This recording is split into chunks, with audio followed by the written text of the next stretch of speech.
And we're live. Old World Exploration back with the live Tuesday broadcast after about a 2-month hiatus. Life got busy there for a second, but things have slowed down and a little more time to dedicate to the channel to bring you all sorts of content. And this evening I've got a guest, Shawny B. I would consider him a friend just from our interaction on YouTube. He's got his own channel, and we're going to get into discussion of all things old world.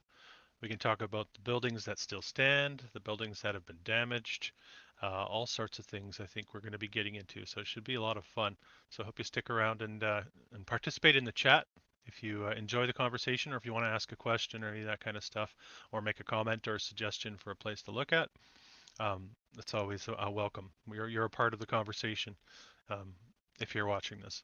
And if you're watching the recorded version, well, I appreciate you watching. Make sure you hit that thumbs up and throw your suggestions, comments into the comment section below. So I thought I would start off this live stream with a 5-minute video. It's Howdy McCoskey explaining to Crow 777 the whole concept of the World's Fairs. This is just to get you in the mood of that reset narrative, because I think really we're gaining some ground here. I think we're making headway on the whole reset concept. Something happened here, something that we haven't been told about, and this is a nice entry point. So if you're not familiar with the subject, even if you are, this is a nice primer for that. So I'll start with that, and then we'll get chatting with Shawny. See if I can find it here. You can never find truth. All you can do is find false, drop it, and get rid of it. And eventually, when you can't get rid of any more false, what you're left with is the truth. How much false can you find? And there's lots in history. I was looking around the internet and came across the images of the 1893 Chicago World Exposition. And it blew my mind because it looked like ancient Rome in the middle of downtown Chicago. And as I looked at it further, well, here's another one in Philadelphia, here's another one in St. Louis, in Buffalo, in San Francisco, and then as soon as they were done, they tore them all down and threw them in the garbage. That just told me there's something wrong with all of these. The story of the expositions is a gigantic lie. And I think it's so huge of a lie because I think they're right at a bridge point when so many things about the 1800s that seem strange and weird, right as this sort of period ends of unbelievable strangeness, and all of a sudden these fairs spring up all over the world with impossible buildings we're talking about, which are colossal structures. Chicago built 700 acres of fair in supposedly less than 2 years. St. Louis built 1,200 acres of exposition buildings. One of the buildings in Chicago, the manufacturer's building, would house 300,000 people. There's a giant statue in the middle of the lagoon. It was called the Golden Lady, and it was known as the Statue of the Republic. It was 65 feet tall. They say it was covered in gold leaf that had copper underneath, but others speculate it was actually made out of solid gold. So you're talking 65-foot high, potentially solid gold statue. We're talking giant structures and looking like ancient Rome with towers and domes and columns and the most fine, ornate pieces to them in these record, unbelievable times. Then as soon as they're done, chuck them in the garbage. Like Jackson Park is a swamp, so supposedly they had to drive down tens of thousands of wooden stakes in order to support the weight of everything. They dug out massive lagoons, lakes. They had a canal system that ran through the entire exposition. They also had an above-ground electric train. An electric train, well, where's the electricity coming from, that's running around the park? They had a moving walkway down by the shore. Not enough people are asking, where does this technology come from? Just to frame it, if I'm not mistaken, the Chicago Fair was the first time people had seen electric light. Tesla's the one who got the electricity contract for the Chicago Exposition, and it was certainly more than all of the lights anyway that were in New York City at the time were at the Chicago Exposition. Now, it must have been mind-blowing for most of those people who had only seen gaslight or candlelight at night to see that city lit up in such a way. Again, count the ways, it's 1901. We are told, whether it's true or not, the idea of being able to electrically do anything hasn't been around that long. And this fair is bizarre. This is supposed to be Tesla's fair, where he managed to somehow move electricity from Niagara Falls to Buffalo for the fair. No one's really explained how he actually did that. And at the middle of the fair is a 395-foot-high electrical tower, on top of which, of course, is a female golden statue called the Goddess of Light. And this thing was lit up by, some suggest, 500,000 electric light bulbs. buildings. Again, when you look at the photos of this thing, it's just, where do they really get the power from? I mean, think of what it would take today if you had a place with no electricity and no way to pipe it in, the generators that would have to be built. For example, there's a building that went up for the Barcelona exposition in 1888. It was claimed to be the fastest built building in the world, 5,000 square meters, capacity for 2,000 guests, 600 rooms, 30 apartments, and it was supposed to be built in 53 days. This is supposed to be a time of horse and buggy. The 2-year building times are actually impossible unless the two most likely theories would be either A, they had a technology that they're not supposed to have, and it really was built in that time frame. Even if they built them, they had to build them out of marble and stone in record time, or if the buildings were already there, they'd been there for hundreds or thousands of years, fixed up, refurbished, repainted, hence the term whitewashed, which is the term that was used for the Chicago Exposition, which was paint all the buildings with this brand new spray paint that they had just developed to spray paint all the buildings in record time, so you couldn't tell if anything was old or anything was new. How long did these things tend to stay open? When they built these things supposedly over 2 years, which is the narrative, how long were they there for? About 6 months. 6 months for the public to come. And then what was amazing, for example, in St. Louis, 2 days after the fair ended, they brought in a demolition team from Chicago with explosives and blew the thing up. They actually used dynamite to blow it up, and they say threw it in landfills. Things like the World Fairs shows there was a time in our past, and even not that far in our past, where humans seem to be at a completely higher level. Human living and human knowledge were constructed into the buildings using cymatics, using sacred geometry. These fairs, they're so important to study because the history that we know right now as history was invented at the time these fairs were going on. One of their underlying nefarious purposes was to teach a historical narrative to the population that they were supposed to believe and agree with. And scarily, the world we're walking into today is in some way, has its origins during the time of these fairs. History was invented. I think that's about the gist of it. What do you think, Shawny? Welcome. How you doing? Good. I'm pleased to have you on the channel. I appreciate you joining me. I always enjoy a conversation with a fellow awakened mind, if you will. No problem. Yeah, I'm excited to be here. Yeah, I thought that video would be just a good primer to get everyone in the mood of the whole reset theme and the fact that very likely the history that we've been taught is not our true history. So wanted to get your take on that concept. Obviously, you're on the same page. I've seen your channel, but from your perspective. The lighting blows my mind. Yeah. Yeah. And, yeah, how'd they do that? The electricity, right? Like, well, I mean, it syncs up really nicely with a lot of the work that you do on your channel. Let me show your channel. So for those of you that aren't aware, this is Shawny's channel, Shawny B, at Shawny B77. The link is in the description. You're over on the east coast of North America, right? Yes. Yep. Yeah. About 60 miles from Boston. And you have the luxury of having all sorts of amazing boots on the ground options in your area, clearly from your videos. It's pretty amazing. And the crazy part is I never started seeing it until about a year ago. Really? Like really? A couple of years ago at the most, but like it was just the normal for me, you know? So you say you never started seeing it in your own backyard or at all? Like you never really got onto this concept till about a year ago? Share your story of how you got into this, actually, if you don't mind. Well, I started off doing like Starfort research. Yeah. And stumbled onto a couple channels like Mark's channel and Yoakum's channel. Yep. And I started watching a couple videos of theirs.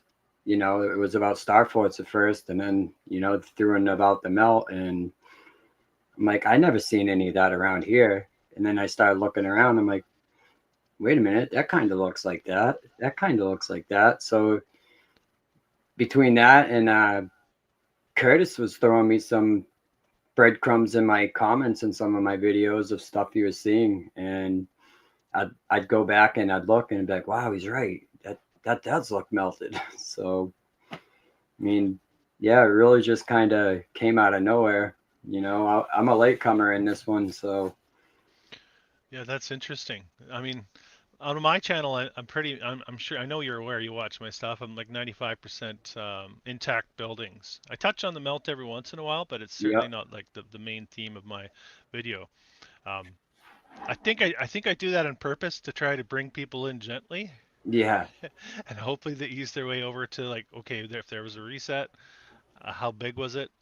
How big was the cataclysm that caused the reset? It's like an entry point, but it, Yeah. it is such a really important part of this research is to dig a little bit deeper into what we're seeing around the realm with new eyes, right? We all seem to have new eyes. Those of us who are looking at all of this stuff, like you said, stuff you'd probably seen before many times, but we have the new eyes now to go. Wait a minute, I've already I've already deleted the historical narrative that they gave me, and now I see this for the first time as Yep. something else. You know. It's a pretty powerful time to be alive as far as that goes, as far as I'm concerned. It's like being a child again in many ways, and seeing the world for the first time. You I know. was just gonna say that when I go out and about, I put myself in like a child state mind, like seeing stuff for the first time Hmm. and just looking at it with the new vision and what is that? And common sense, what is that? Not what did they tell me what that was, but what does my common sense telling me I'm looking at right here? And Yeah, changed everything really. yeah. It's crazy to think about altered states of matter because I think really that's what we're dealing with here is something that's so powerful, changed the very nature of our reality itself. I Yep. think. And obviously we are not aware that this happened. And I think that's actually the fact that we're not aware that this happened is actually the anchor for these controlling entities that have been since the reset have been orchestrating things.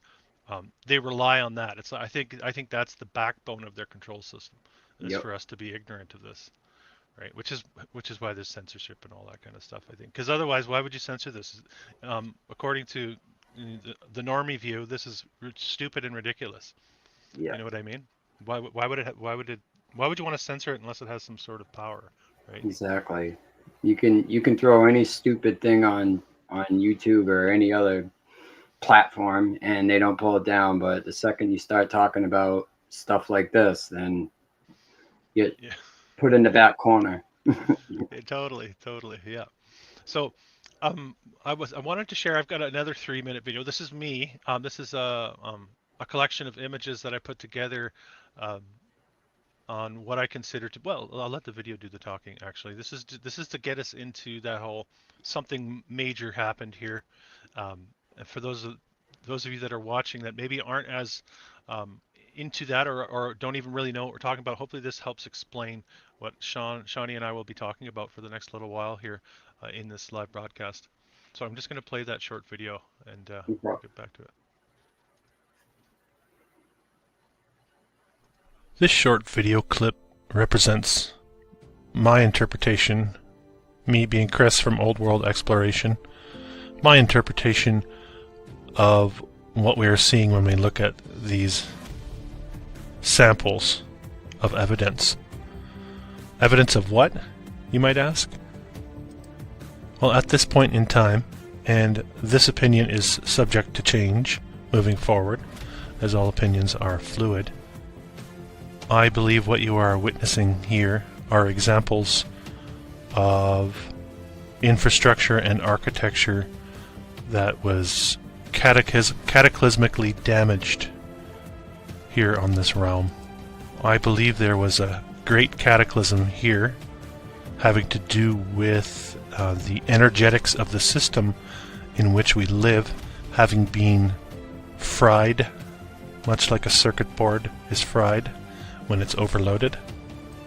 My hypothesis is that what we are witnessing is the result of a single major cataclysm with potential aftershock-like effects down through the centuries since. I believe this happened sometime in the last 500 years or so, and what our perspective of time has been altered to perceive this realm in which we live in as has us stretching the timeline here much, much further into the past, giving us a false impression.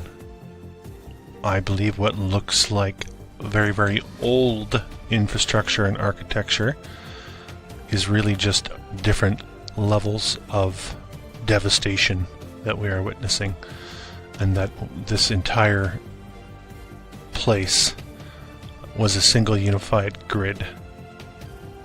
Now, this theory is a vast departure from what we are taught as we are birthed into this realm, and I believe that is by design. I don't believe this is a cycle that repeats. I am more along the line of thinking that this was a major interruption of the harmony that exists. I believe our understanding of geography and topography and all of the rest of those sciences have been tarnished and tainted, and that much of this occurred in the blink of an eye. And of course, I'm sure there's much more to the story, and I am open to exploring other options and ideas. But I think there could be no denying, with the evidence put forward, that what we're looking at is the result of some form of catastrophe that has been obscured from our understanding. Some researchers call this meltology. No matter what you call it, I believe this is essential to study if we are to gain a deeper understanding of who we are and where we came from.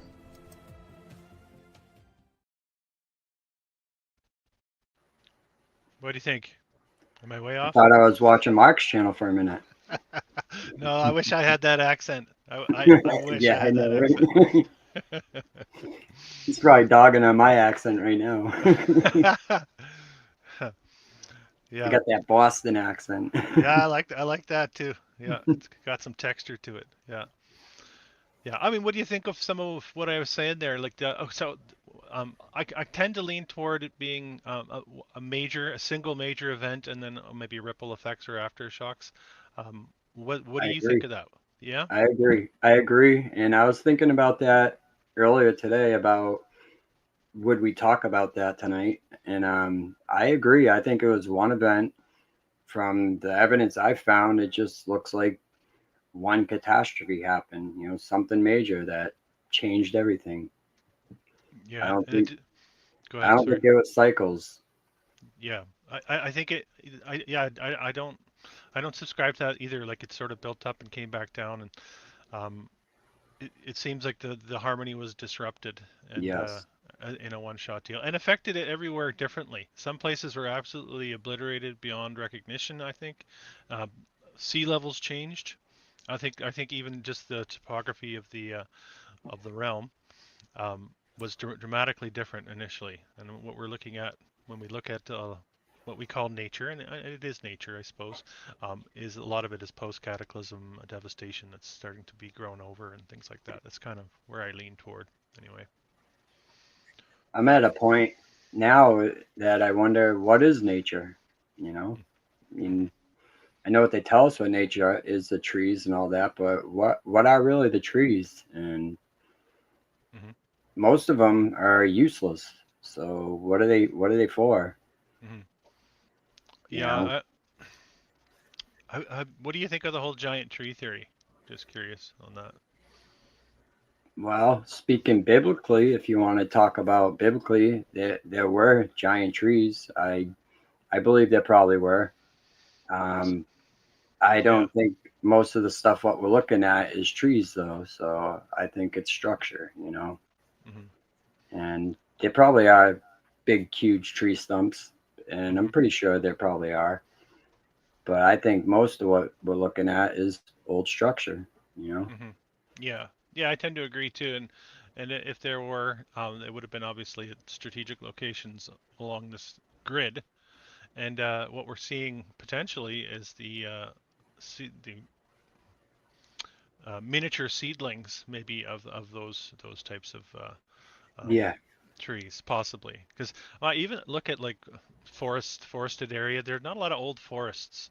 Like where I live, I'm in one of the most forested areas of North America, and there's not many trees that go back older than 200, 250 years. Sometimes 3, maybe, but nothing really beyond that. It's just And kind of that's interesting. if you believe on how they age trees. I mean, people. Exactly. So Exactly. Good I mean, point. from what I see around here, the trees are minuscule. You know, they're tiny Hmm. compared to what they probably once were. Yeah, I there's mean, so many photos too of like those black and white photos from like 1900 where there's no trees, you yeah, know, and then now that they're forested areas. So how recent could this have happened really is an interesting thing to ponder, I think. yeah. And It might. yeah, when I look around my area, I mean, we got a lot of forest and wooded area, but to me, it all looks young. And what makes me more curious is what's under that. You know, what's under the trees. Yeah, yeah, exactly. What are they growing out of, Yep. right? Yeah, Most of that's the root interesting. systems of the trees that I see, they just skim across the top of the surface. They don't go down deep. So, No, because they grow in the organic matter in the top layer, right? They yep. don't they don't they don't go too far into the actual soil itself, depending on the type of tree, I guess. But most of them will, like just like this actually, Yeah. on Lichtenberg fractal, just like this, the roots will actually crawl across the top. Yep. That wasn't my intention in showing this, but it's a good sync for sure. It is. It is. It also looks like the river systems too. Exactly. Yeah, that's why I wanted to show this because this is what they call the Lichtenberg fractal. For those of you watching that aren't familiar, this is what happens when you apply electricity, in this case, to a piece of wood. This is done for design effect these days with a lot of this furniture making. But you can see the pattern that it's making there, the Lichtenberg fractal, and again, as a result of electricity. Something we need to remember because as And we look from above at mountain ranges, same thing. it's the same thing. Yep. We see that So, pattern a lot too on the structures we find, like the old buildings or the old walls. A lot have that pattern on it. hmm, that's interesting. Yeah, and it's what would they tell us? So, what would history tell, or historians or geologists tell us? They'll tell us this was really, really slow over millions of years that all this developed, right? Yeah. And it was just over time, the river systems and the waters just bored a deeper hole into these valleys. Um, yeah, it looks way too similar to that. Yeah. It looks almost identical to that. Hmm. Hmm. So we're talking about, and you know what's funny? Like I've studied this. Well, according to the story they tell us, catastrophism was the accepted version of geology until it was Charles Lyell was in like the mid 1800s, a Royal Society fellow, of course, started pushing uniformitarianism, which is that linear, slow, slow drip of time, slow decay of time, if you will. Yep. Even by their narrative, this is not even something that was accepted until Lyell and then Darwin. Lyell and Darwin are closely linked as well, because Darwin does the same thing. He shoots everything way back into time and says we come from monkeys. Yep. So it's the same Royal Society folks that if you're not in this, if you're not down this rabbit hole, but you're aware of the with the Illuminati, whatever you want to call it, the New World Order. And if you're watching my channel, you're probably aware of that. Um, this is the same usual suspects that are responsible for implanting this version of our realm into our heads. That's why I think it's so important for people to take it that step further and understand that you can't lean on geology either, or you can't lean on Darwin's version of biology as any sort of truth whatsoever. You know what I mean? You have to let it all go. Yeah. And that's the toughest part too. Just letting it all go. Yeah, it's disorienting, I think. It can be very disorienting. It was for me for a while there. I was just like felt like I had no footing and almost in shock, hard to sleep. Yeah. Um, I still haven't slept. that's funny. I'm totally ignoring the chat. Apologies, guys. I hope you don't mind if Shawny and I just chat. It always interrupts my conversation flow if I'm always looking over there. But I see some people. I'll say hi to some people. sure. Hey, what's up? Curtis, Mark, Patty, Kairos, JT, JT, yeah. Pastures of Castle, Dr. Backwards, Calvin. Yep, bunch of people. Yeah, thanks for joining, everybody. Appreciate you joining us here. So we didn't really lay out a plan for the evening. I do want to look at Shawny's videos. Maybe we can get into that. I'm going to be greedy and try to take the. I want to get Shawny's opinion on a couple things that I've been researching, if you don't mind, Shawny, Yep, first that's before we get fine with into me. your videos. Yeah, We'll that's keep. fine. Okay, I have a few locations I wanted to share with you. So I don't have the luxury like you do in Massachusetts of being able to go around and check out all of this stuff. Like where I am, I think we're covered. I've told people this before. I think we're covered in a layer of like 300 feet of mud. So I have to drive about 7 hours before I get to a city with brick buildings. Wow. Yeah. So I have to live vicariously through people like you and Mark and everyone else that does this work. So my way of investigating the melt is by going through Google Maps and looking for pictures that people have posted of locations. So that's kind Nice. of how I do that. Yeah, I had a viewer actually ask me to look at this castle here, Hornabuji Castle in Georgia. So I'm just going to scoot over there and just show everybody where this is. Over, not in Georgia in the States, I was Georgia the going to say, country. not the United States, Georgia, but the Nope. Russia, Georgia. Although I'm sure I know there's tons of good stuff down there too. But here we are in Georgia, Ornabuji Castle. I'm just going to show some visuals of this. So this is one of those classic castle on top of a mountain that you see so much, especially in this area. We see it all over the place, really. You know, and uh, well, I have some historical narrative here as well, but I know you know I know you don't think those were rocks. I don't think those were initially rocks when they were put there either. No. Um, but history will tell us that's how these things were built. There you can see it on the top of this little hill. Um, you can see that the structure itself follows the line of the hill itself. There's no separation um, topographically between where the structure is and where the rock beneath it is because it was all part of the same structure, in my opinion. And all we're seeing is the tippy top of that, really. And of course, they chose to dug caves below it. Will be the story. They carved those out. Carved Yeah, those.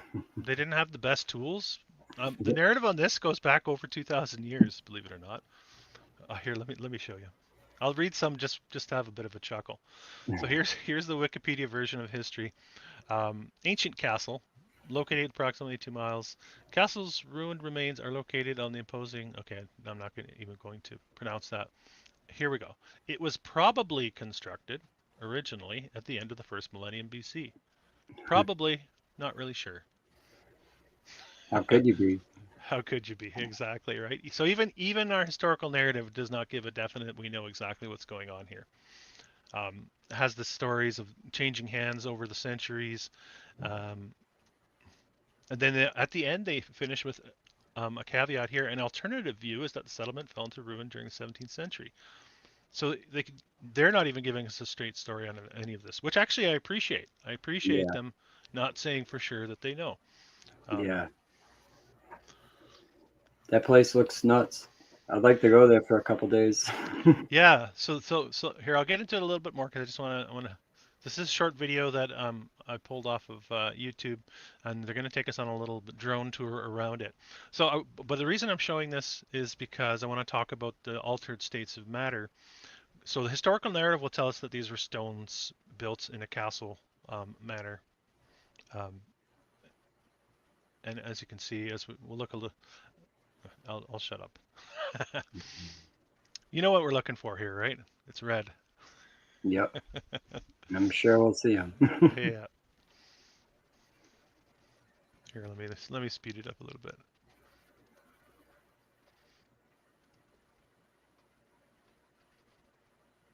Absolutely devastated and then greened over. That's what this whole area looks like to me. I think you would do a good job, Chris, of just sprinkling it in your content. Yeah. Yeah, you just sprinkle it in a little here and there, but I hear you mention it almost every video at least once. Just introduce it just a little bit, right? Yep. Yeah. So they're taking us on this nice panorama. You can see the walls. There's some strong donkeys.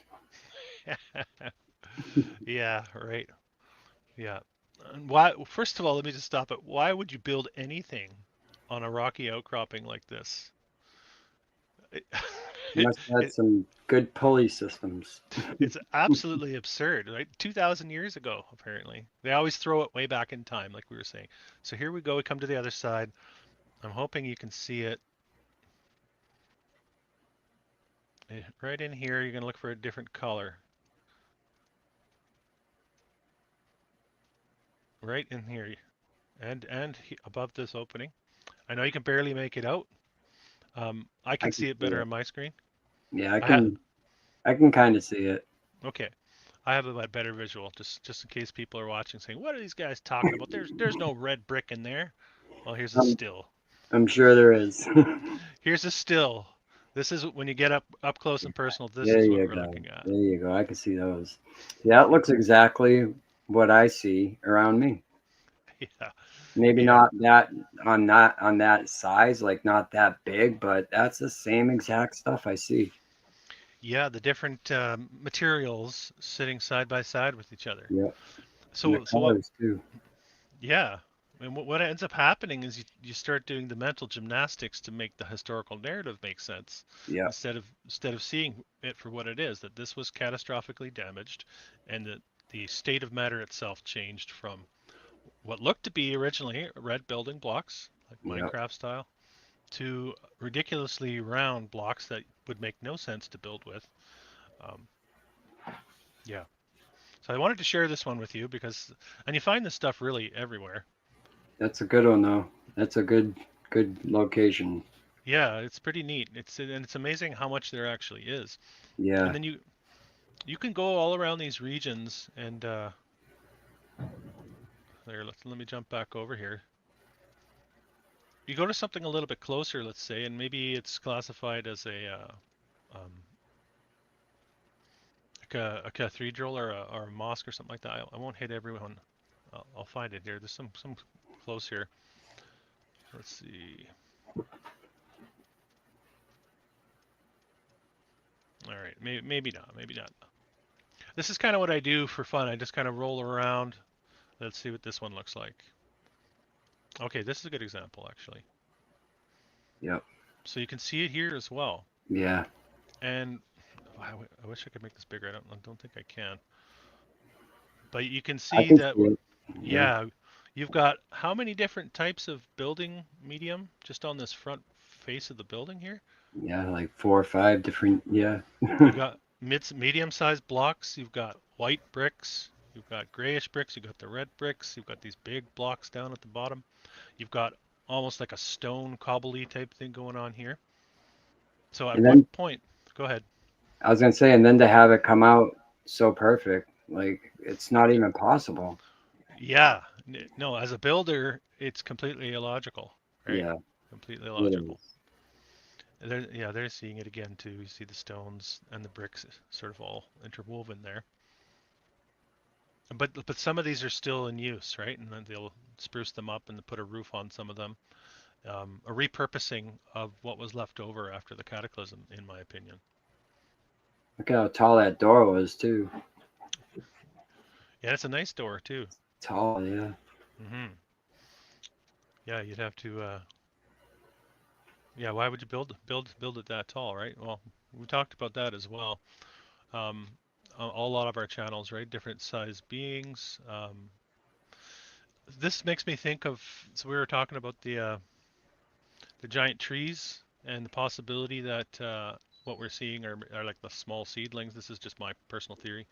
Um, I like to think a lot about the ability to actually physically grow things changed dramatically after the cataclysm, possibly even because our luminaries changed during the cataclysm, and maybe growing was a lot quicker, almost like what we think of as magic. You make something grow with magic, it grows right away, kind of thing.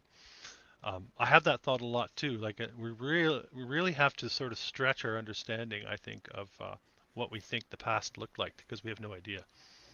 You know. I was also thinking today about like the ecliptic, right, of the sun Hmm. traveling from tropic to tropic.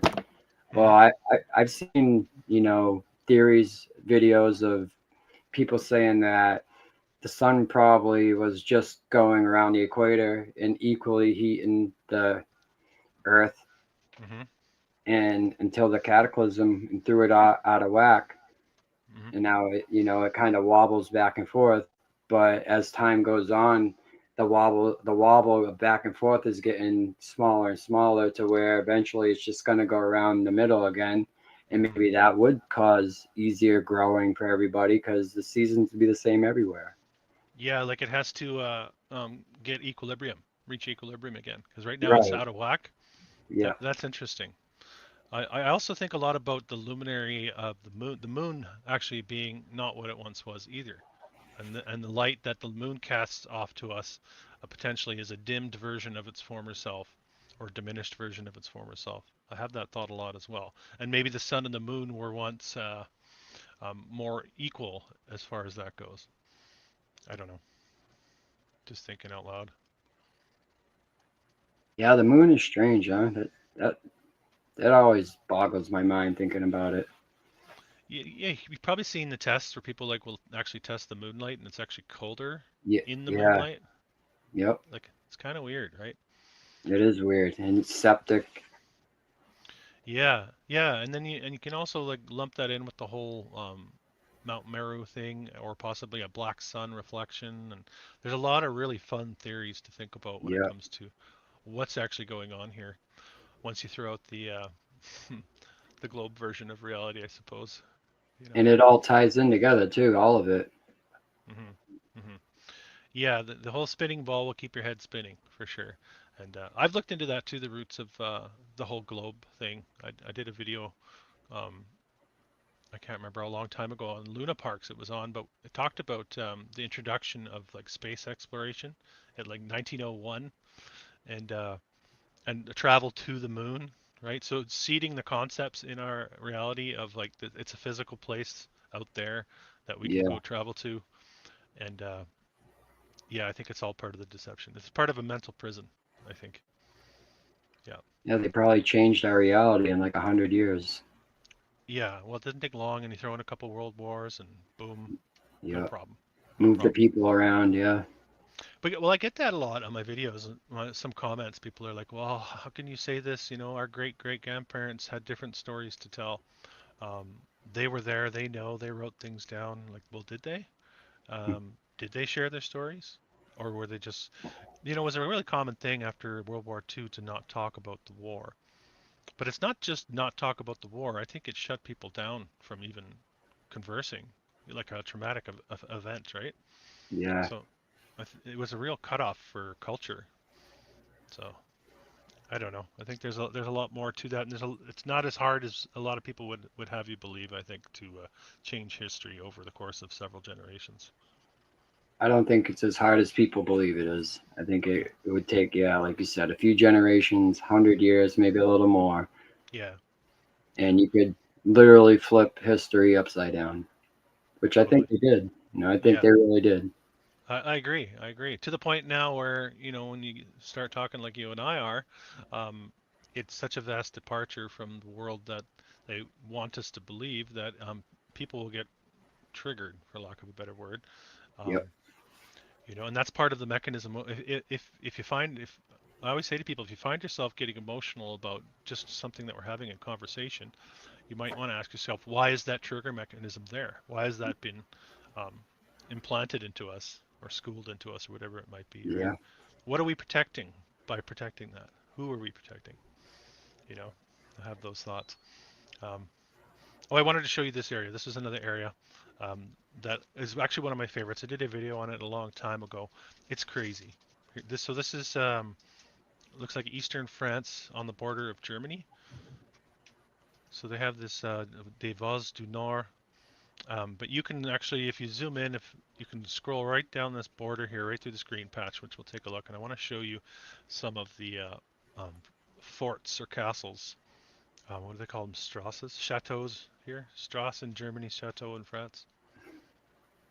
And just get your take on what we're seeing here. I find it interesting because they're very red. Yep. But you What are can those see, supposedly rocks? yeah, right. Some sort of volcanic bedrock that they built these on. Yeah, looks like brick to me. Really strange shapes, though, too. Yeah. And then you have the like the mortar leaching out. You see that a lot as well, right? Yep.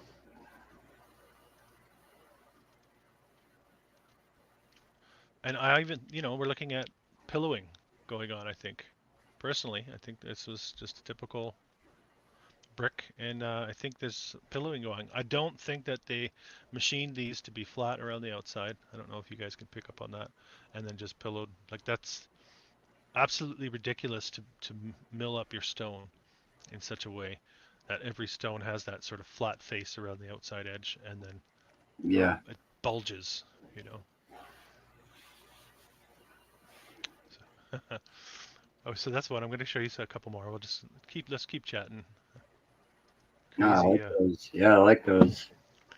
crazy region, man. And you know what's interesting too? It's like this is probably where the Germans came over in World War II, or so the story goes, into France.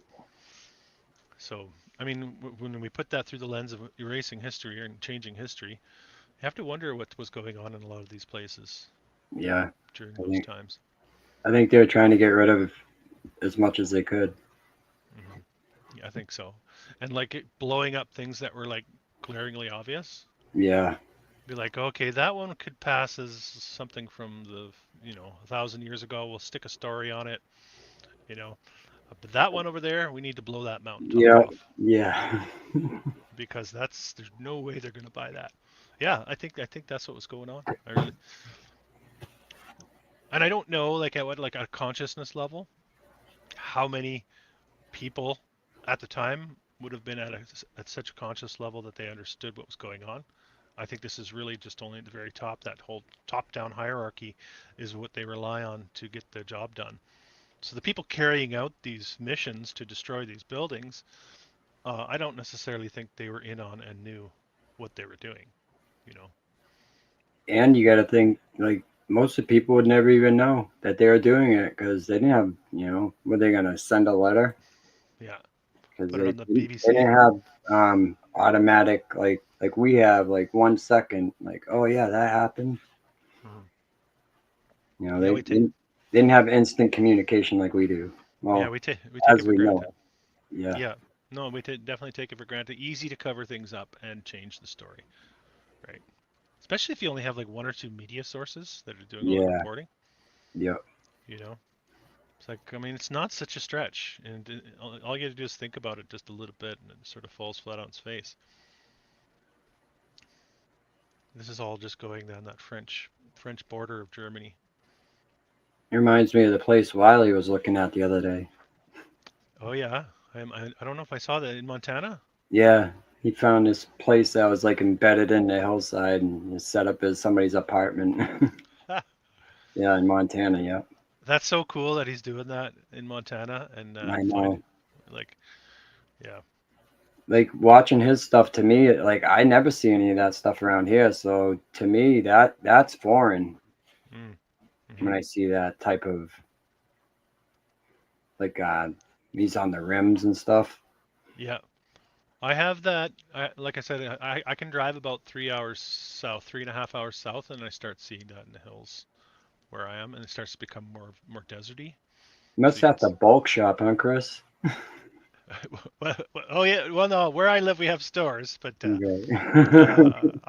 the city I live in is like almost 100,000 people, but any big city bigger than that, you have to go 8 hour drive before It's a you get hundred to. thousand. That's pretty big. You don't see much stuff around where you live.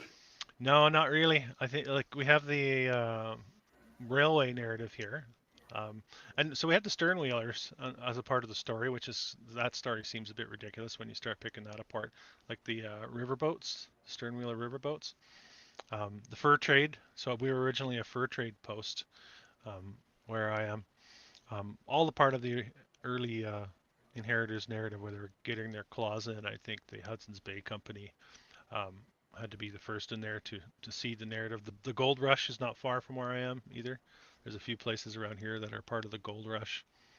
Um, yeah, all part of that narrative seeding. As far as architecture goes or buildings, there's really not much where I think, unless I'm in the same state you were a year ago, and I start going out and finding that wait a minute.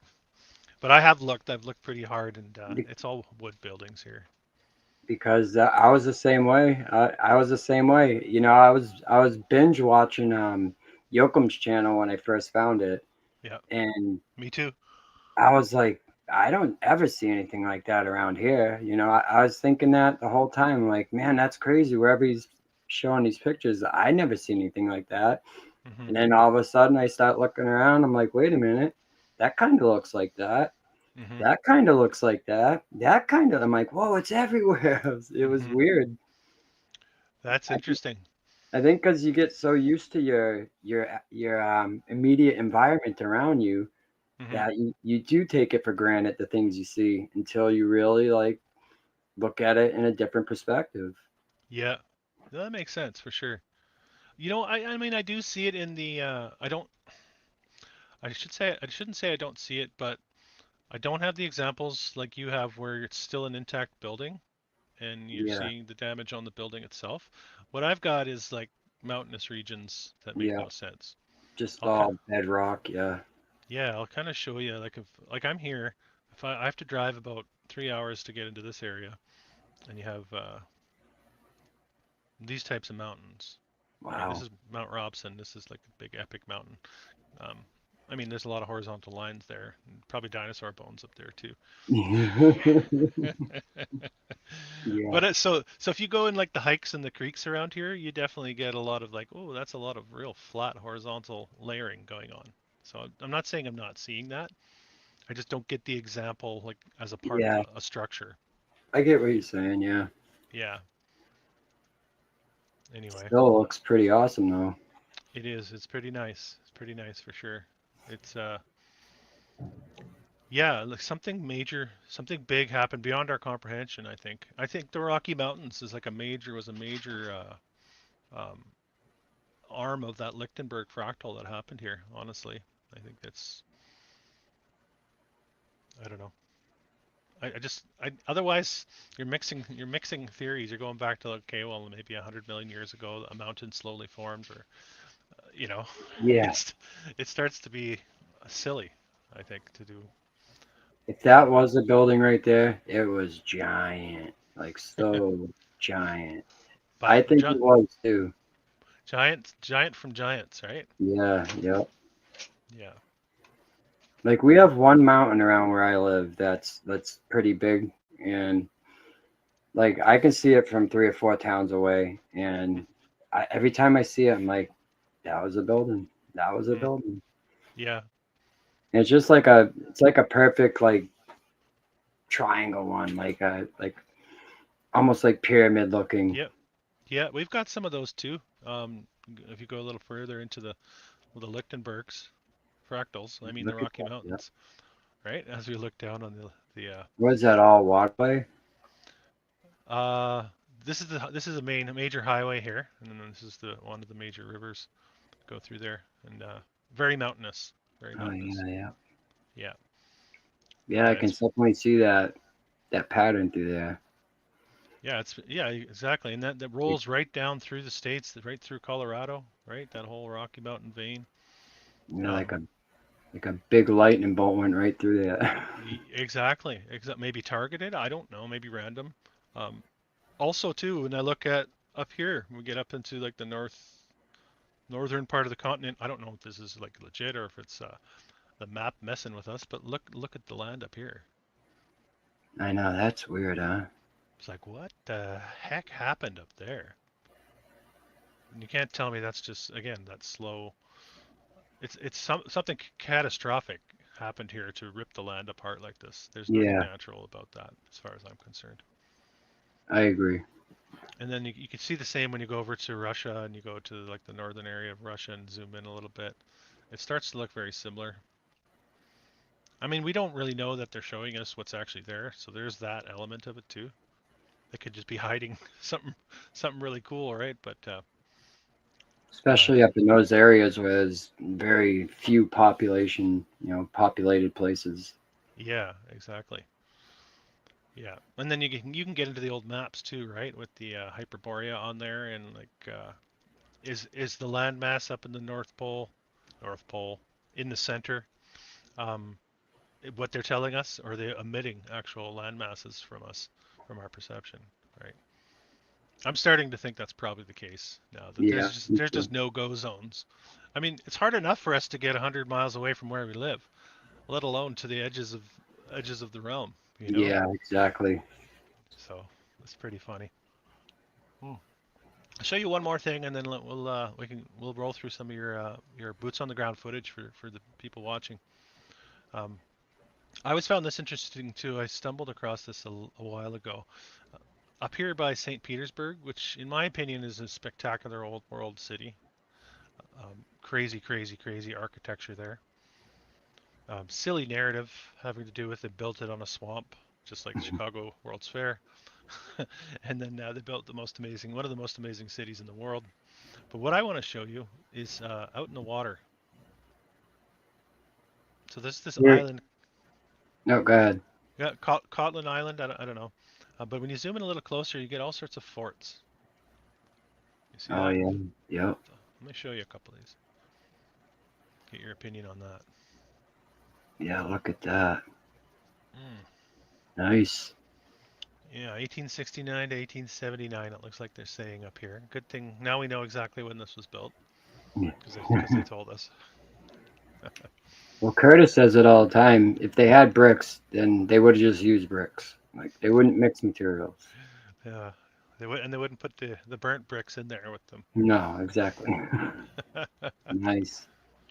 Yeah, some of the interiors with the crazy arches. Here, I'll just keep rolling just to give you. It looks very, very similar to when Jen and Curtis took that tour through the prison.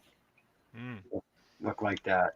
Yeah, we're getting into Starfort territory with some of this stuff, right? The Yeah. forts and fortifications, and they'll always tell us it's because there was a war going on at the time. Yeah. And there Which you have doesn't even make sense on half of them. no. Look, this one was clearly experienced some sort of high heat. You can see the Yeah, actual dripping going on here. exactly. Yep. And then also even just in the background, like it's red brick here clearly, and it's like a gray masked blob of whatever here. And people see this and they deny it still. Like I don't understand that part about it. That's the triggering mechanism, the trigger mechanism, I think. They Yeah. deny it because they're angry. But clearly, like this is just a photograph I found online, and it clearly is showing us that this is something happened here, Yeah. clearly. And we just have to get over ourselves and the fact that we were lied to, I think, and let's explore the options, folks. That's kind of where I'm at, you know. This I is think not. it's I think it's exciting, Oh, yeah, like absolutely. And you know knowing what? that. Go ahead. No, go ahead. Well, people will sometimes say to me, "What's the point? Or how will we ever know what's the point? If we're never going to know anyway, what's the point?" Um, well, first of all, the truth is the point. I think the truth is the most important thing. I think we're all truth seekers here. It's probably why you're watching. Um, but I do believe that there is leftover. There is more information being hidden from us about what actually happened here. A lot is being hidden from the public. Let's be honest, Yes. right? And just need to have access to those secret libraries or whatever you want to call them, or research facilities, like the Indiana Jones scene, right? Where you remember that, where they have all the crates of things that no one's allowed Yeah. to know existed, and yeah. Well, underneath the Vatican, in what movie was that? Where Tom Hanks goes down underneath the Vatican, and they have all these libraries and vaults full of all this information that's just hidden from the Oh, public. is that like a Da Vinci Code? One of Yeah. those? Yep. That's what it was. Or one of those movies. Yep. I might have to rewatch that. I don't know Yeah, if I can 'cause stomach Tom Hanks, but I know, but after what yeah, I've learned about him, it's crazy though when he goes down under the Vatican and is like vaults and vaults and vaults and vaults just full of stuff that they keep and only certain yeah, people are allowed to look at it. I have to So check that one out. They like to throw those Easter eggs at us and through yeah, entertainment, right? So, I the mean, truth you in know, one of movies, truth in movies and lies in the news, right? totally, totally. And once you have eyes to see, you can get a whole new perspective on those as well. This is the one of the ones I wanted you to see. Um, you can see what's going on up here, right, with the Yeah, blockage, and yeah, down here, massive blockage yeah. going on, and then of course the brick. So that Yeah, mixed, where's the yeah, logic? yeah, yeah. Why would you put them up high like that? This is the backside of that same structure, and just brick, just nothing but rubble brick here in the hillside. Like you said, what are these trees growing on? Right, Yeah, brick dust. You know what? We do have a lot of streams around here with the red brick colored rock, like exactly the same color. We do have yep, that a lot too. And I found a few interesting shaped rocks in the streams here, which there's no explanation for. You know, um, I'll show you a couple more in this area just to get a feel for everything that's going on here. Not the lighthouse. Lighthouses are cool too, but and I think a part of the old world infrastructure. yeah. I Um, think they're repurposed. do you think they're for air travel, or do you think the entire existence is a repurposed? I think they're repurposed. I don't know what they were for. I haven't really thought about it too much on the Mhm. lighthouses, but yeah, it could have been the airship. You know, something about the airships. Yeah, I don't know, just spitballing here, but you know, again, you're getting the massive blockage here and the bricks. Actually, you see this all over, is it Lake Erie? Well, all the cities that border on it, like Toronto and Buffalo, like all of the coastlines are all just like rubble. There's a few boots on the ground people out there that have done that. I can't remember now. I should have done my research. But Yep. a lady actually from Ontario did some pretty cool Leanne, boots on the. is it Leanne Brick Truth? Yeah, yeah, Leanne, of course. Yeah, yeah. Yep. Good Crazy videos. stuff. Crazy, yeah, crazy stuff. There's so much too, and that's what it's all about. Like everybody just putting their 2 cents in, you know. Everybody getting out there and throwing their ideas and their visuals that they find, and it helps to build. That's how we build this, I think. You Yeah, know. we got to find a way to compile all this information together Yeah, in a logical way. So I don't know. We can yeah, present it like in a whole. yeah. You need one of those university educated types to break rank.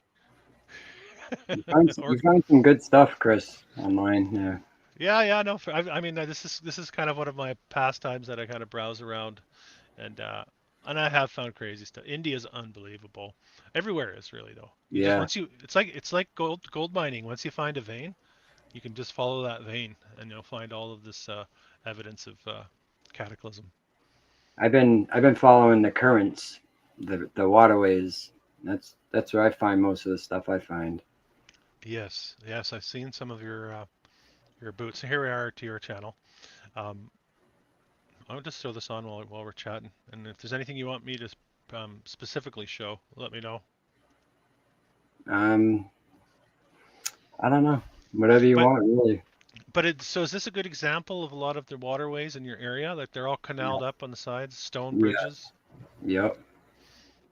Yeah. So And when most they, most of the time, Chris, they just come through and they put a layer over the top. They might redo the rails and redo the pavement on top, but they just keep putting like layers and layers over the top of it. lipstick on a pig, I Yep. guess that's not, No. because Yeah. yeah, Right. it's post cataclysm, right? So the mediums that we're looking at, massive chunks of sometimes granite, sometimes a slate type material.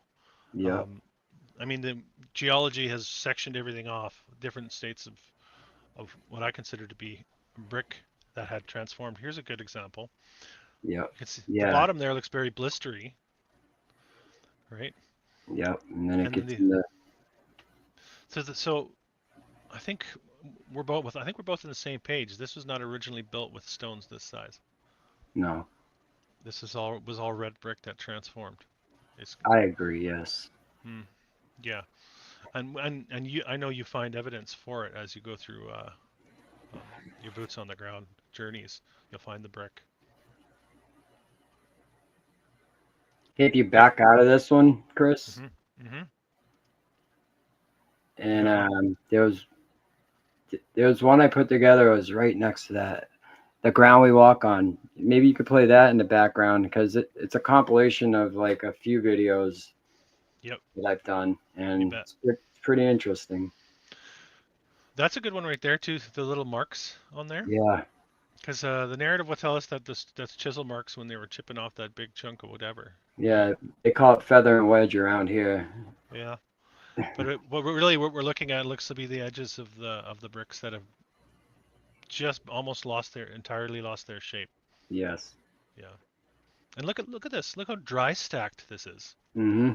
or looks, I should say. Why It, would you? it's Sorry. in a state of dry stack right now, but it definitely wasn't when they first built it.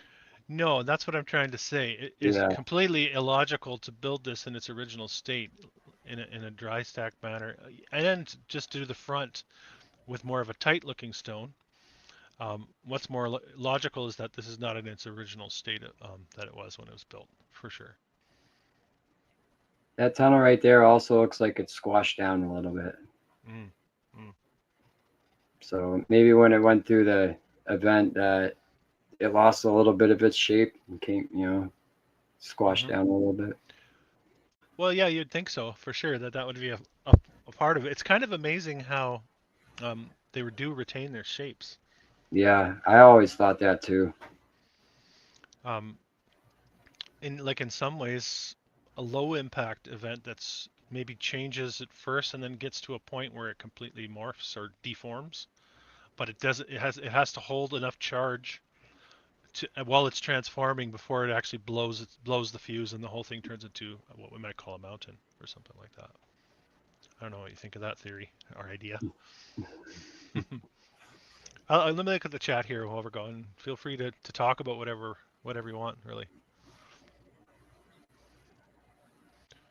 I see Yeah, this Mark is is one of there. my favorite places right here that I found so far. Yeah. It's just mind blowing.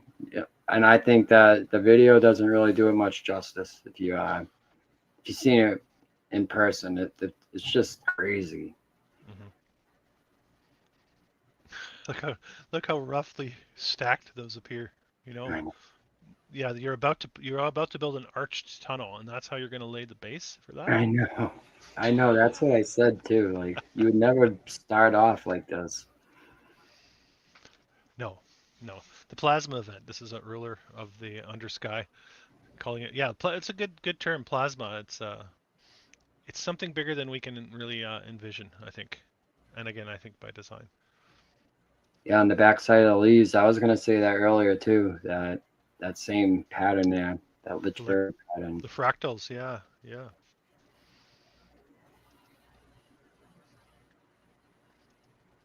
It's quite easy to pick out the flaws in the narrative once you let go of the storyline. Like it's clearly there's no way that you would build this way. You just and that actually Joachim used to always say that you wouldn't build this way.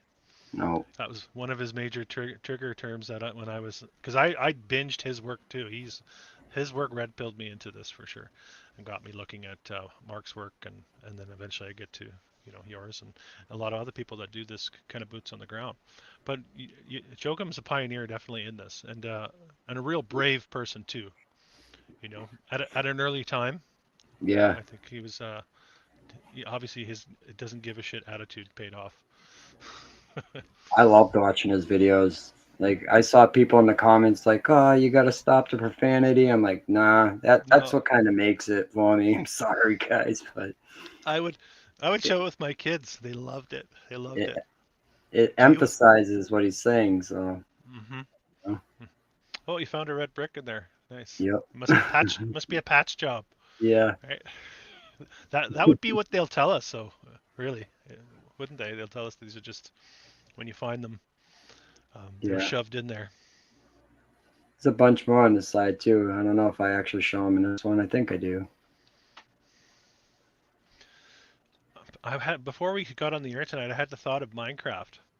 You know, that's such a popular game with a lot of the kids. It's building blocks of the realm, basically. Yeah.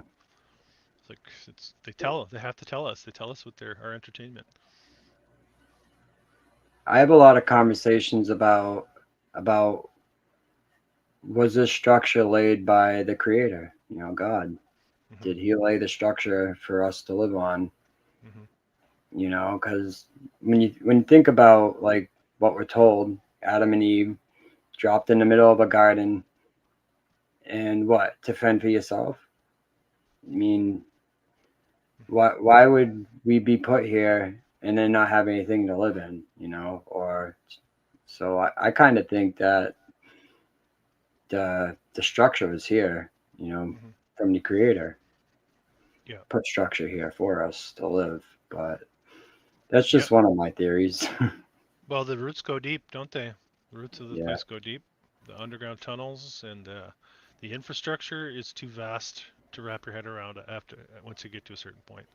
Uh, yeah, there has to be more. And I always say this too. We built this. We built this. When I say we, I'm talking about not necessarily me or even our grandparents or great grandparents.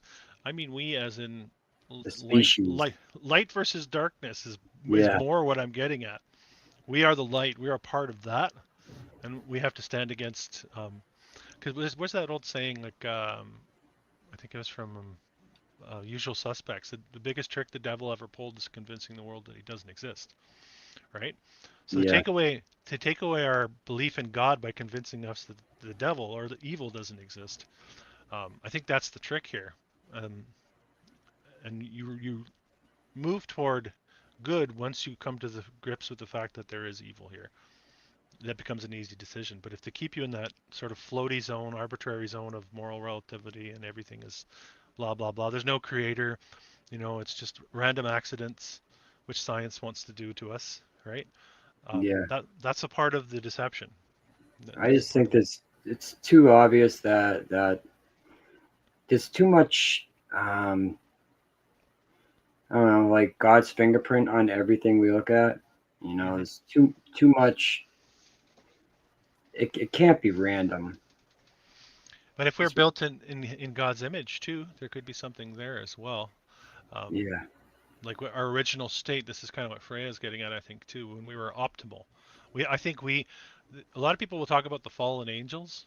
I think we might be the fallen angels. I think we're in a fallen state of where we once were.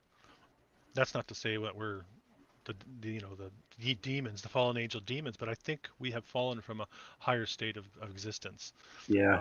into the current state. As a part, probably with the cataclysm. That's probably what everything densified. That's kind of how I feel too. Like I think it's all tied in together, and we're seeking out the truth on this.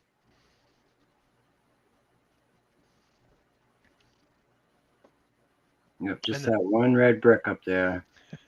yeah, right. Yeah, even the waterways, right? Waterways, all part of the system.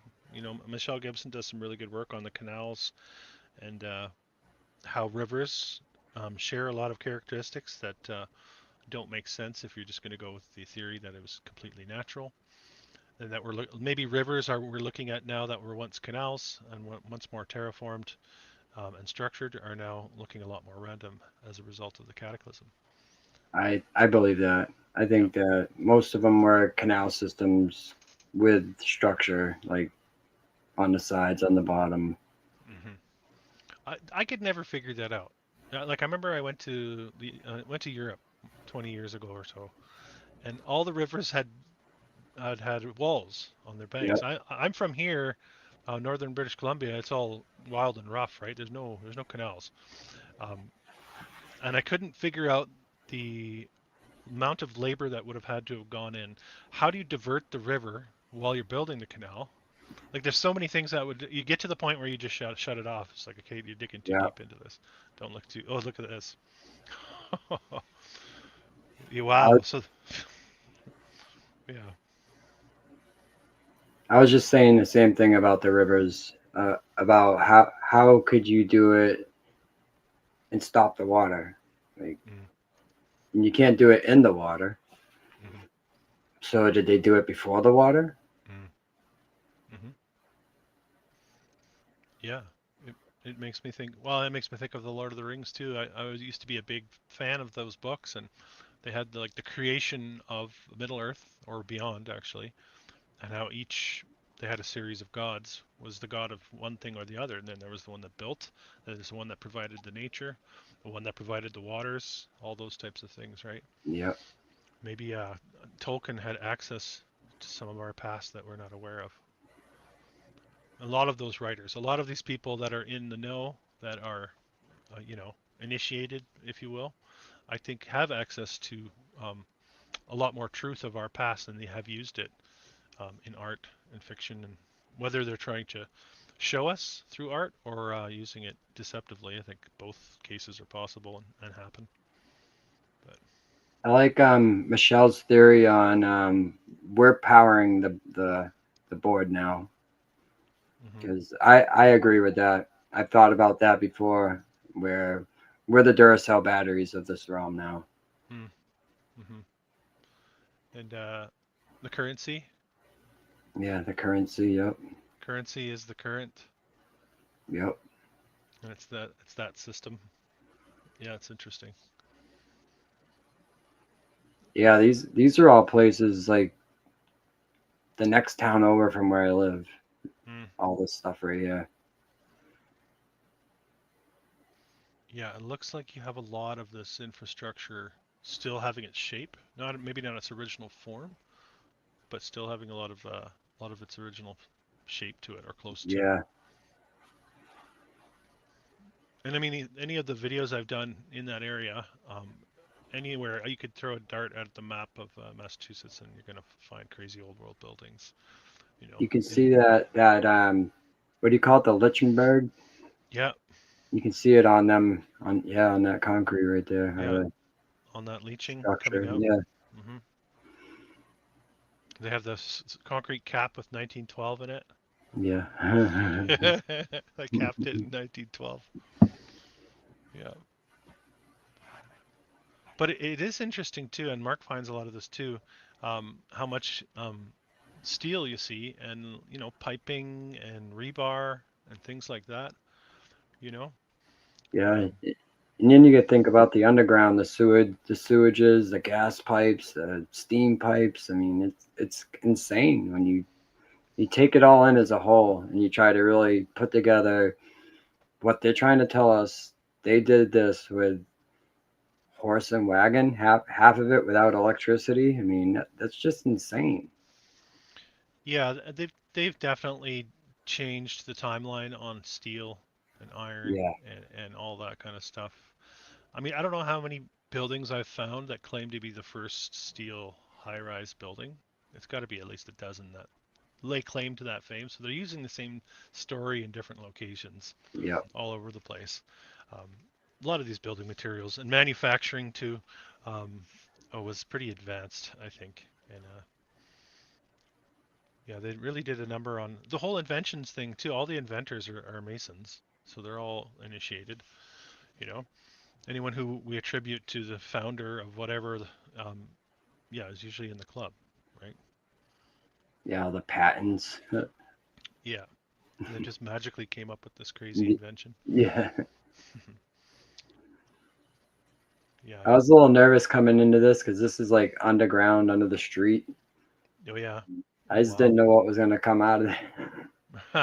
Look at the pipes, though. Look at them Yeah. pipes. Yeah.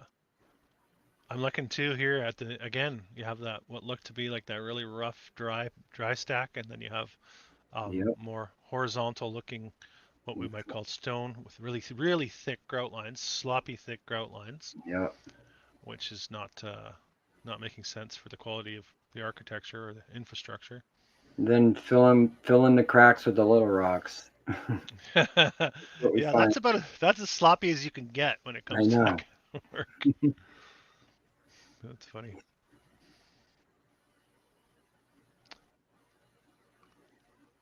Do you have a lot of stories of underground tunnels and things like that in your area? You know what we got the underground railroad Mm, that all the tunnels that connect the houses, because there are quite a few. hmm That was to hide the slaves, and and get them up to Canada, I think is what they used to say. So that's what we were told, through Yep. school. And even like people still say that. But Yeah, I I think think. we know better now.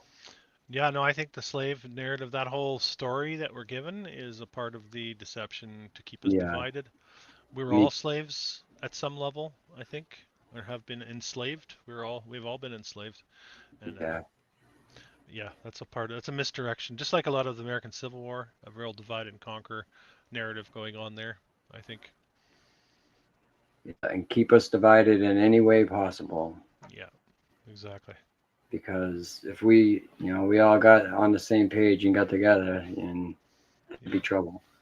yeah, and that's yeah. Look, what do they do to these? The Bob Marley types and the John Lennon types that start talking like that. They get a big enough audience and they start talking like that, right? Yeah, So you can't tell people to unite. I know. What are you peace? What are you talking about? No, no, no, no. Well, that's why they came out with gangster rap music. Yeah, there's a lot of links there with intelligence agencies, right? Yep. Pushing the drugs, pushing the lifestyle. I used to love it too as a teenager, even as a young adult. Yeah, who are you into? Who did you like? Wu-Tang Clan. Wu-Tang. Like Yeah, I was a big '90s hip yeah, hop guy, me too. Yeah, so like I like the Nas, Tupac, Tupac, Nas. Biggie. Yep. Nas Mob had, Deep. Yep. oh yeah, Nas. Mob Deep. Nas had a couple really good ones actually with some really cool lyrics. Yep. Just remembering now. It was written, one of the early Yep. Nas. That was Um, actually one of my favorite albums. Yeah, it was mhm. written I really got into good. that too. I got into that. He was calling out some of the powers that be in that one for sure. It was actually kind of saddening when I found out that it was all not for good. Hmm. Hmm. You listen to some of the early hip hop too, like the late '80s and early '90s. It was upbeat and positive, and very like knowledge. They had knowledge and they had talent. And, Yeah, yeah. Conscious hip hop. yep, It kind of got like squashed out, but there were some good ones. Early Black Eyed Peas were good, believe it or not. yep. Like Before they went a tribe Tribe called. Called Quest. Yeah, Yep, yeah. There were some really good conscious hip hop you might call it. We had one in Canada, Chaos. Chaos was good. I don't know if you ever heard of Chaos. Um, I think I part of the remember Rascals. Snow was from Canada, wasn't he?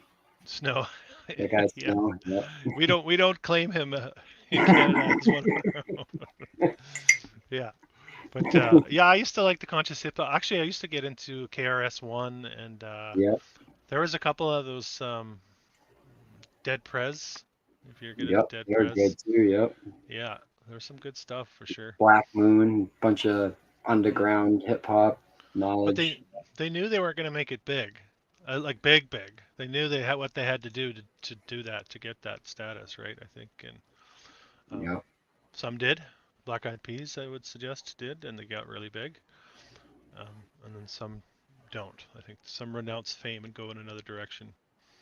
I used to make hip hop music, rap music, record it, write it, produce it, all that. And I realized that if I ever really wanted to go anywhere with it, I probably would have to sell my soul to do it. And I definitely wasn't willing to do that. So, Hmm. The soul price, the soul contract, right? yeah, Yeah. Oh, look at this. sign This a is cool. contract with blood. I'm good. I'm good. The Faustian bargain, right? Yeah. Yep. This Well, is cool wall too, right? It's yeah, just a pile of junk, different shape, yeah. whatever, and then a little bit of a coating and some red bricks in there. I like some of the work you do in the cemeteries too. There's some crazy stuff. And I got one I'm gonna put out after the show's done. I just did it before we went on. I took a little trip and yeah, it's crazy because there's brick structure underneath it and like hmm passageways that go right underneath the cemetery. It here's was insane. Yeah. here's a thought. Yeah, I know you found some crypts with entranceways and all that kind of stuff. What Yep. if the whole point of that is to make us scared to want to even venture underneath these places? And could they be entranceways to like catacombs? Mm, mm, Because interesting. All right, I found one today, and it said I can't, it was like CC something, and it was like, and the first thing that came to my head was like catacombs are buried here, and then I walk a little further down and I see the entranceway that goes right underneath. I'm like, whoa, maybe there really is catacombs under here. But I'm in like this small town with like a population of a couple thousand people. I'm like, maybe not, but Hmm. No, do you think? Well, what's your take on? I guess. So we talked about the cataclysm. Obviously, would have wiped out a lot of the realm, a lot of life on the realm.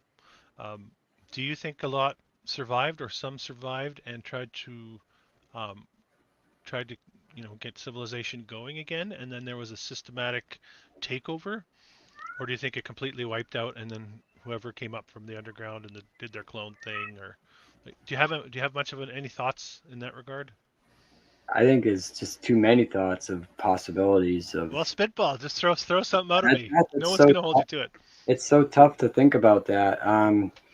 I don't know. All right, it's weird that there's catacombs all over the world that the bones are put in geometric patterns. I Hmm. find that completely mind blowing. Hmm. Almost like almost like they're being presented as trophies, you know? I Hmm. don't know if you've ever seen any of the footage, I'm sure you have. Like these crazy catacombs of human bones put in all these geometric patterns underneath the ground, like for miles and miles and miles. Maybe that's where we went. Hmm. Yeah, Yeah, I don't know. I mean, it's let me find them. maybe maybe we're a secondary life form on this realm. Maybe there was a different one before us. There you go. Yeah, Hmm. there it is. That's insane. Hmm. Hmm. And then I think the story. This is in Paris. I think the story on this one is like, I think we had to do the plague maybe or something, and then they had to store them somewhere, or I'm not exactly sure actually. I shouldn't be pretending, but Because that's a logical way to store bones, right? yeah, well, it's nice and compact. This Yeah. same as the people that laid the bricks, right? They even have the accent layer of skulls in here, a couple accent layers. It looks like the bones are holding up the ceiling. Yeah, yeah, right. Maybe it's a part of the structure. um, Yeah, I mean, some of my thoughts are okay. Well, maybe there were people that survived the cataclysm. Maybe they went underground. I mean, I think it's the Hopi in that area have stories of the ant people bringing them underground for a great cataclysm Yeah, and then coming back out. Um, I think there probably were remains, pockets of civilization left over, just like there's pockets of civilization left over, like building wise. And yeah, I think that this when the cataclysm happened, I think it introduced this malevolent entity or force into our realm, or allowed it to gain power. Maybe we're talking about the millennial reign here. Kind of sounds a lot like that. Um, like like the release of Satan from the the little season, right? The yeah, little season and the release of Satan. yeah, Maybe that's what happened, and maybe they went forth centered around the power structures of the Vatican and City of London, the monarchy, and maybe that they did. There was a systematic, how many years long process, cleanup operation to um, take these places over, knowing that they'd been heavily damaged and the populations had been heavily wiped out. But there had to be a cleanup operation. Maybe that's what the wars of the 1800s were. Maybe it was just one big war. I think about that a lot too. Um, it's really interesting to think about, I think. I think pockets of survival of civilization sounds logical, Mm. and especially like the evidence I've come across, it's it's spread out different. Like even like all right, say I'm on this canal and I'm looking at the damage on one side of the canal. Well, then you go to the other side of the canal and it's completely different damage. Like Hmm. I mean, it's the same event, but the damage was different. Like maybe like a different frequency or a higher frequency over here, lower over here, negative, positive. I'm not sure, but it's always like that. Like Yeah, so, the path of least resistance. Yep. And Uh, another thing I think about too is the underground. Like, all right, the evidence we find is that it comes from the bottom and then goes up, right? That mm, we found that a lot. mhm. So how could people be underground if whatever's happening is coming from below and Mhm. working its way up? Then Mhm. it would be pretty tough to survive underground. When you think, Yeah. Yeah, I agree. Underground and above ground. And so but maybe so it's, maybe we're getting into the territory of potentially a complete reseeding of the species here. You can get into the Cabbage Patch Babies and the cloning and all that kind of stuff, yeah, and I think a lot of that probably was going on. I do like the theory of the asylums being used for people that weren't going along with the narrative, but that doesn't necessarily have to be survivors of the cataclysm. That could be just a memory of the past they were trying to erase, and anyone who was trying to hold on to yeah, what they saw around them was just almost like you know how you put somebody in the gallows or whatever, so everyone can see them, yeah, like in the old medieval days. That didn't really happen. It's almost like that. It's almost like an example for people. Like if you decide you want to talk about these things, that's where you're going to go. yeah, So it was a way of like straightening out society, and not just punishing the people that are questioning it, but making everyone else fall in line. Kind of what happened in the last couple of years was kind of like that too, you know, with the masks and the social distancing and all that stuff. yep. I Social knew distancing. I Whew. knew from day one that was garbage. I knew from day one that was garbage. Yeah, me too. Me too. Like the sticking stickers on the floor in every store before it even happened to stay apart from each other. I'm like, what the hell? The plexiglass, get Yeah, all the that. plexiglass. We have to look at who bought stock in plexiglass before 2020. That would be a good one. You'd find some, I'm sure, familiar names, right? I'm sure. Yeah, but it's sort of the same thing, making everybody fall in line. You know, Yep. that's kind of how I envision the purposes of the asylums. Wasn't just asylums too. Like in a lot of my research, I get into the old high schools, normal schools, orphanages. A I was lot just of gonna say public school. publics. It's crazy, and for the public school's not that old, really. Like, and No. you see like these really crazy, well-established buildings from built in 1870, 1880. You know, it's like, why did you build a castle for a high school if you didn't really have high schools yet? Yeah. I went to a middle school that was like a castle. Oh yeah. It was crazy. It had underground tunnels and everything. It was insane. Hmm. Hmm. Yeah. Well, I think it's important too to look at the um, history of the education system and how it was distorted by some of those big names, the Rockefellers, the Carnegies, and all that kind of stuff. Um, it's again, when you really start to look into it, it's no mystery at all what happened. You know, um, with our awareness and our reality, it was shaped. It was shaped to accept a specific version of who we are, where we are, and when we are. Really, Hey this Chris, do you is. have any theories on these millstones? I was just gonna say, that's the story. Hey, The that's a story that millstone. we get is that these are millstones and they're used to grind flour and grains. Okay, that's interesting, and they're like pieced together. Because I Well, always pictured millstones as one solid piece. most of them are. These ones are rare to find them like this. Like these are very rare to find them pieced together like this. Usually they are one solid big piece.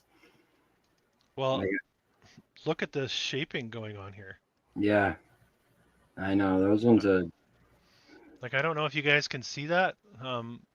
That's reminding me of what we'll see in places like Machu Picchu. The way that the stones are like strangely laid so tightly together. But Yeah, you, but this is a millstone. I know it's weird.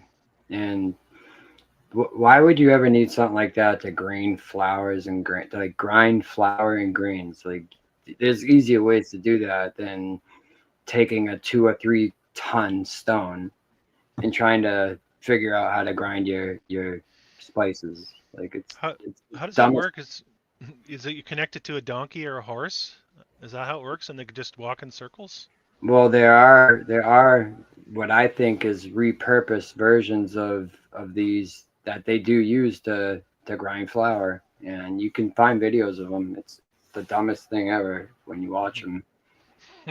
I personally think they're a part of some old world tech. Yeah, that's interesting. Very, very interesting to see the patterning here going on, making Yep, no sense.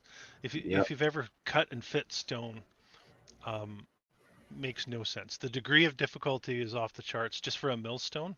yeah, Makes no I know. sense. Makes no sense.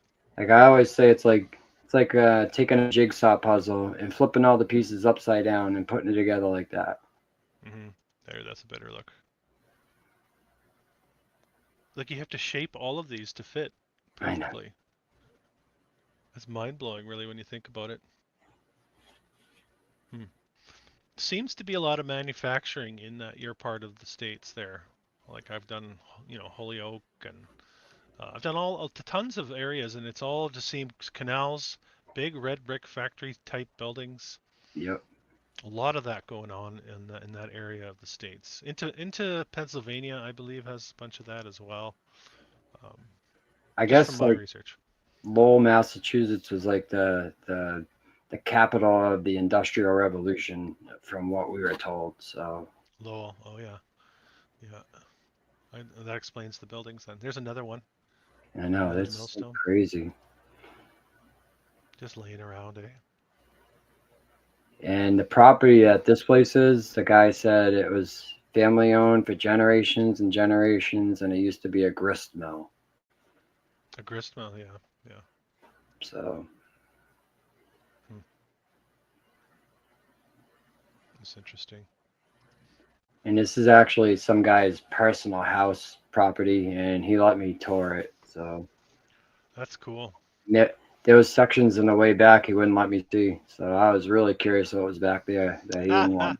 Yeah, because he's like, I got some secret stuff back here, but I'm not gonna let you show. I'm like, okay. Oh wow, wow. I was just happy that he let me, do this because hmm he was a little weirded out when I asked him. Like, you want to do Yeah. what? I'm like, I just want to take a little bit of a couple pictures of this old stuff in your backyard. Like, why? Like, oh, I've just researched. That makes me think. Like, I mean, in a lot of ways, we're very far apart consciously in this regard with people that are still stuck in the matrix, for lack of Yep, a better term. Like you and I could sit here by the fire and have this conversation all night and just be, you know, livened up by the ideas that we share. But yeah, there's a lot of people that can't hear this. They can't even be in earshot of it, and they actually, some people will fall asleep when you start talking like this if yeah. they can't get away from it, or they just leave the area because they just can't take it into their reality. So what I was thinking, I'm wondering, is there some sort of catalyzing event coming that will help speed up this consciousness awakening already? I know, right? That would be nice. I Like think we we're on could. a different frequency. hmm hmm Because a But lot of people that I talk to, they're just like, so? I'm like, what do you mean, so?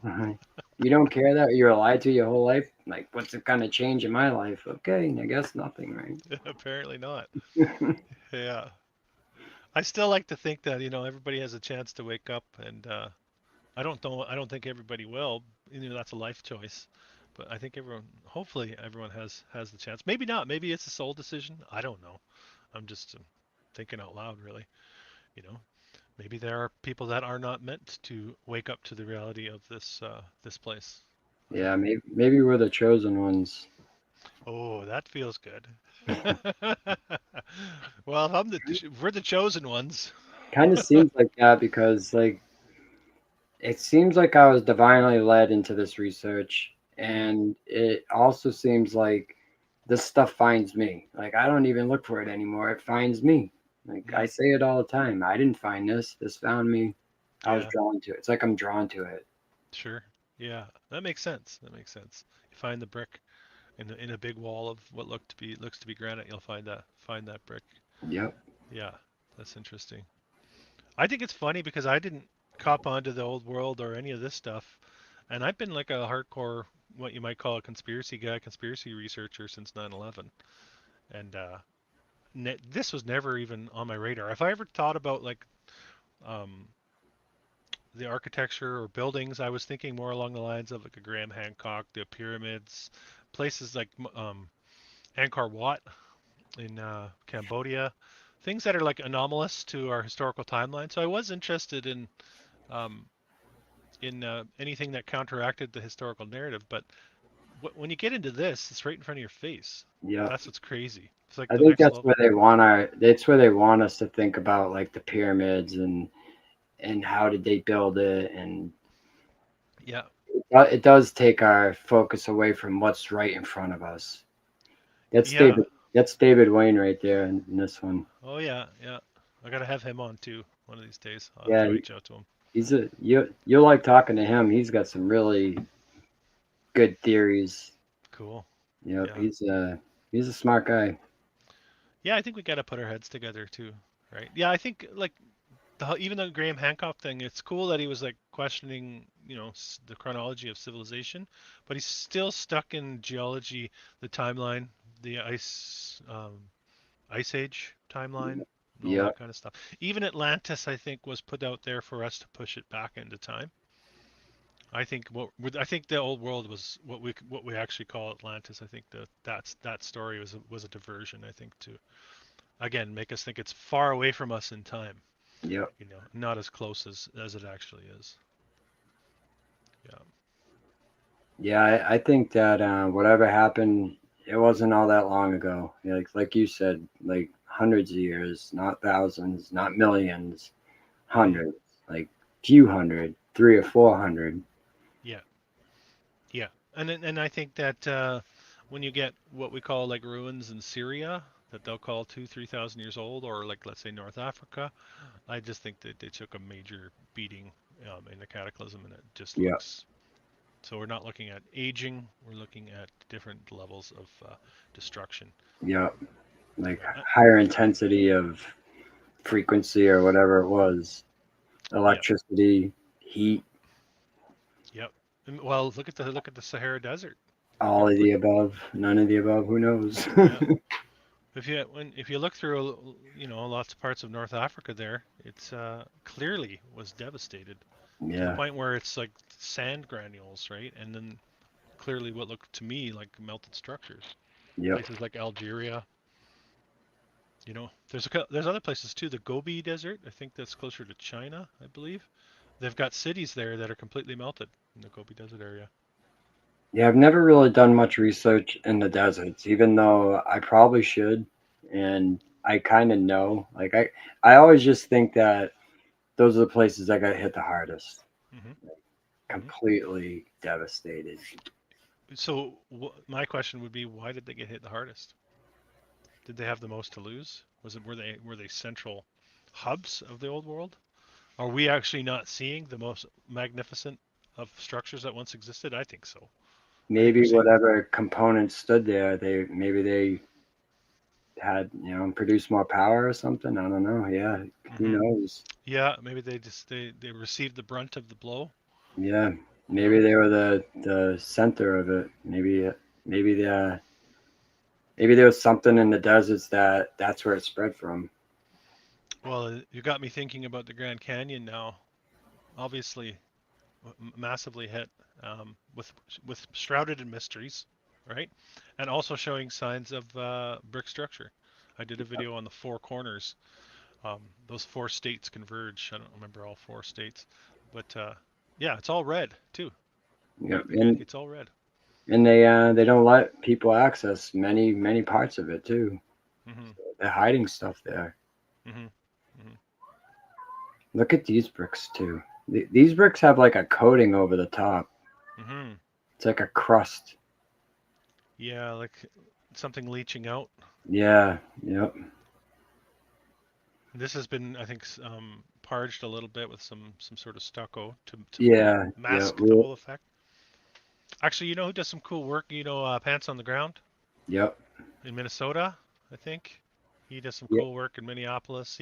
He'll go around and say same thing you're doing here, and same just destruction, same visuals in Minneapolis as well. Look at Yeah. that. One of his sayings, I like it a lot. He says, "Get a bag of potatoes and try to build a structure and see how far you get." Mm. A bag of potatoes, yeah. Meatballs and potatoes. Yeah, I meatballs like and potatoes. Yeah. I like when he says that. Yeah. You know what else? Some of my favorite videos of his are when he rips on the geologists. He'll get like the high profile geologists going for a walk in the mountains, and he just like stops it or voice over it, and he's just making fun of these guys. Clearly egomaniacs in their positions of power at the universities that they work at. Yeah, he's just exposing it. It's pretty funny. Oh, nice. That's a good example too. Let's pause that. Um, so they stacked the big stones, and then they dry stacked the small Cobble, stones. like Technically, cobble. cobble. Yeah, Yes, yeah, that's what that is. Cobble. that's what they call it. Yeah. Well, that makes me think of the streets, the cobble streets. They're not cobblestones, are they? I think they were all brick, I believe they were all brick. Yeah. and the charge would have ripped right through those places. I think. I actually show a cobblestone street in this video in like a couple minutes. Okay, It's in the same spot right here that I find these. this looks like there was some sort of arch going to the left, Yep. Yeah, it and does. you probably noticed this too. The red brick is often retained along the edges, along the Yes. outside 90s, under the arches, over open window openings, around window openings. Around pipes too. Okay, Like, it's yeah, weird, but we look around pipes and find a lot of survival around the pipes. It's strange. that's interesting. Hmm. Water? Hmm. Yeah, water, maybe or just Really? the arch of it, the Yeah, the enter circumference of it maybe. a little bit more resistant to whatever Yeah, charge ripped through. Yeah, that's yeah, interesting too. yeah. Hmm.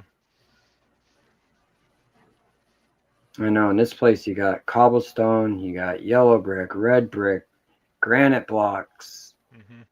all meshed together to make a perfect building. Hmm. Yeah, that's weird how it sort of blends here. I love the transition bricks. Like, there's a good one. You got some red on the one side, Yep. and then the stamps on the bricks are interesting too. Yeah, it's weird. Yeah, we find so many, and there's no rhyme or reason when we find them. We just find s- the same. I don't know, like the same brands, different Hmm. places. Like, Hmm. just doesn't make any sense. I know Kairos has talked about the T-car bricks in San Francisco, coming from Yep. Scotland, apparently, I've never supposedly. found one of those yet. Hmm. Still looking.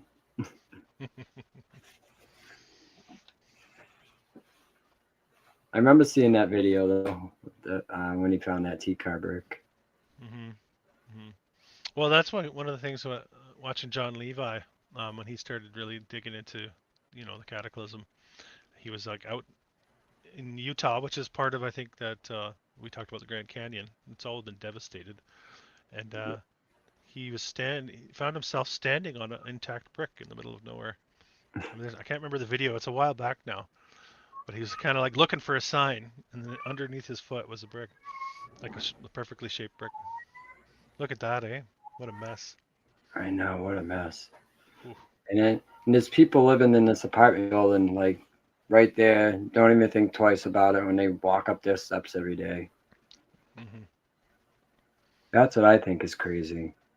Hmm. But at the same time, like 3 years ago, I was doing the same thing. Yeah, I would have walked up them steps. I wouldn't have even thought twice about it. that's why we have to remember not to judge. I guess it can be hard, but yeah, Yep. yeah. Hmm. And Do you? there's concrete steps. Yeah, yeah. Now, do you think that they potentially had used this technology after the Great Cataclysm, in microcosms and smaller applications? Do you think that's possible, or do you think there was other technologies um, employed to create this effect? What the transition, like Yeah, the yeah, the transition. Yeah. yeah.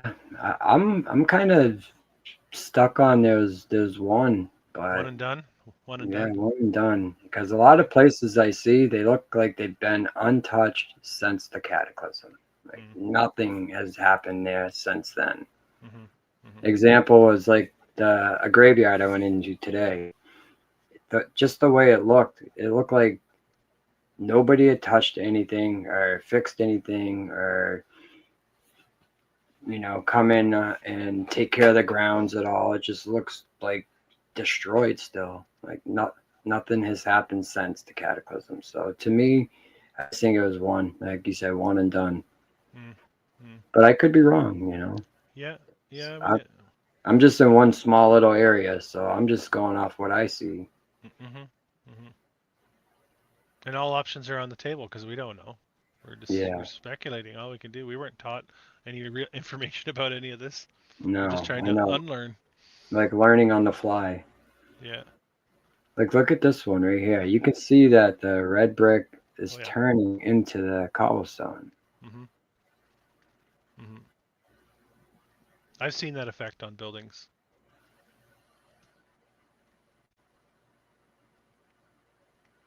That was yeah. That's awesome. And just stick the brick in there. You're gonna hold up the whole wall. Yeah. Didn't know anything about structure, these guys, even though it's still standing. I like that too, the churning effect. Yeah. It's like the bottom of like a floor. Mm-hmm. The underside, yeah. Yeah, Yeah, yeah. it's the underside of like a floor. It's insane. Mm-hmm. Look at that, eh? And the shape of them, look how rectangular they are. Yeah. And why would you cut them so nicely just to stack them so roughly? Exactly. I know. Yep. Hmm. Make it make sense, right? Make it make sense. Totally. Hey JT, I follow you all the time. I like his videos also. I see him Yeah, in the chat. yeah, he's doing some good work for sure. Yeah, he's a yeah, he puts out some good stuff. He's a truth seeker. Yep. I hear him talk about meltology quite often, actually. Well, you can't really ignore it at this point. There's too much. Yeah, There's just too much, and some people do. Some people don't want to hear it. Even people that are into the Tartaria old world, I think it's part of the same thing, and I think it needs to be a part of the same conversation. That's why we're doing this, I guess. yep. Hmm. So, what do you think about the little season theory? Or is I it a think theory? a lot of it fits. A I lot know of it it does. fits. Like And especially it's. with this research. Hmm. Hmm. Um, I know a lot of people will give it a hard start date, 1776.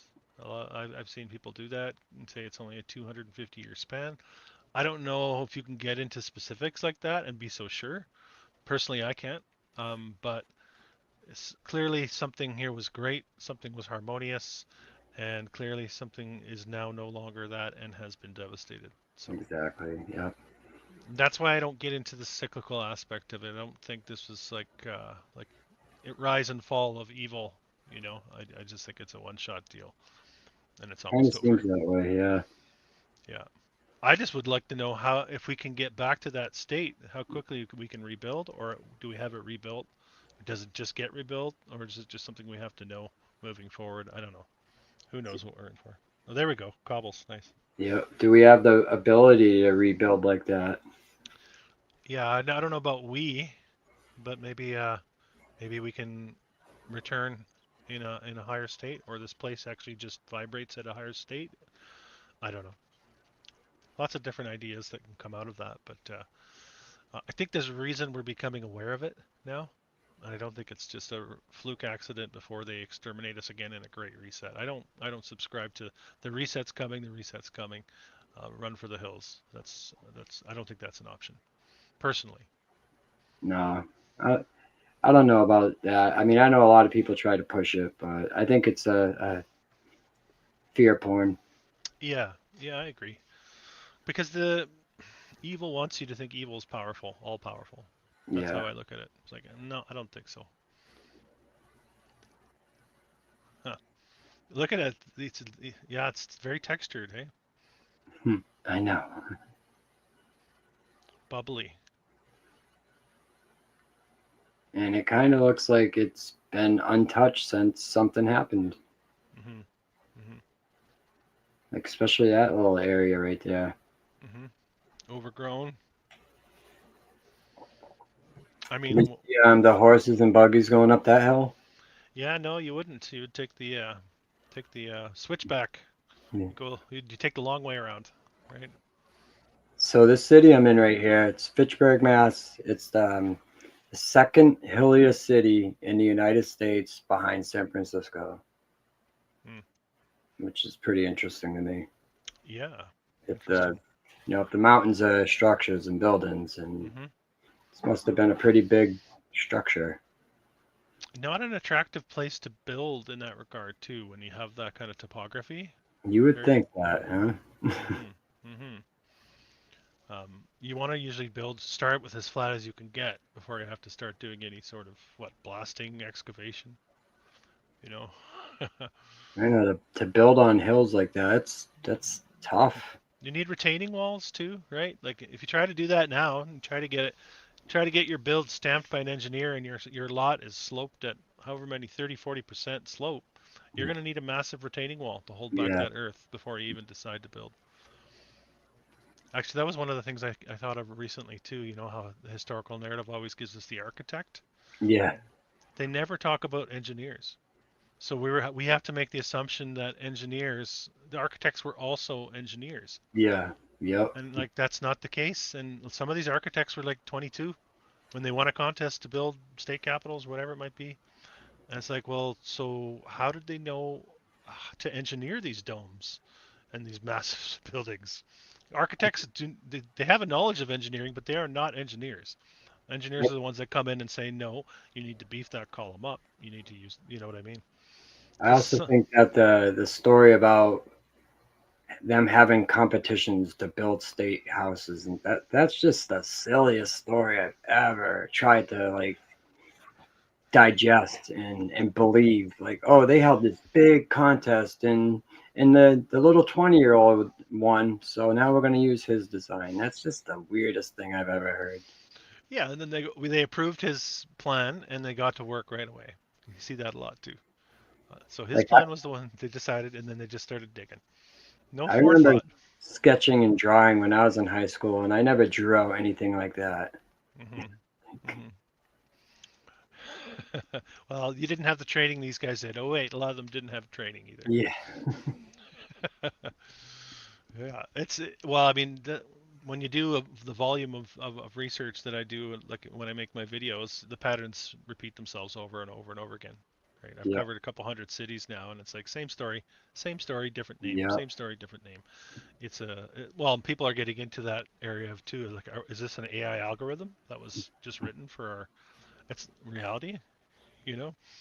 Are we seeing through it now? And when you look a little bit closer, you start to see the edges.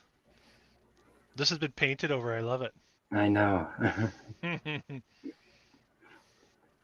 What blocks? There's no blocks sticking out over here.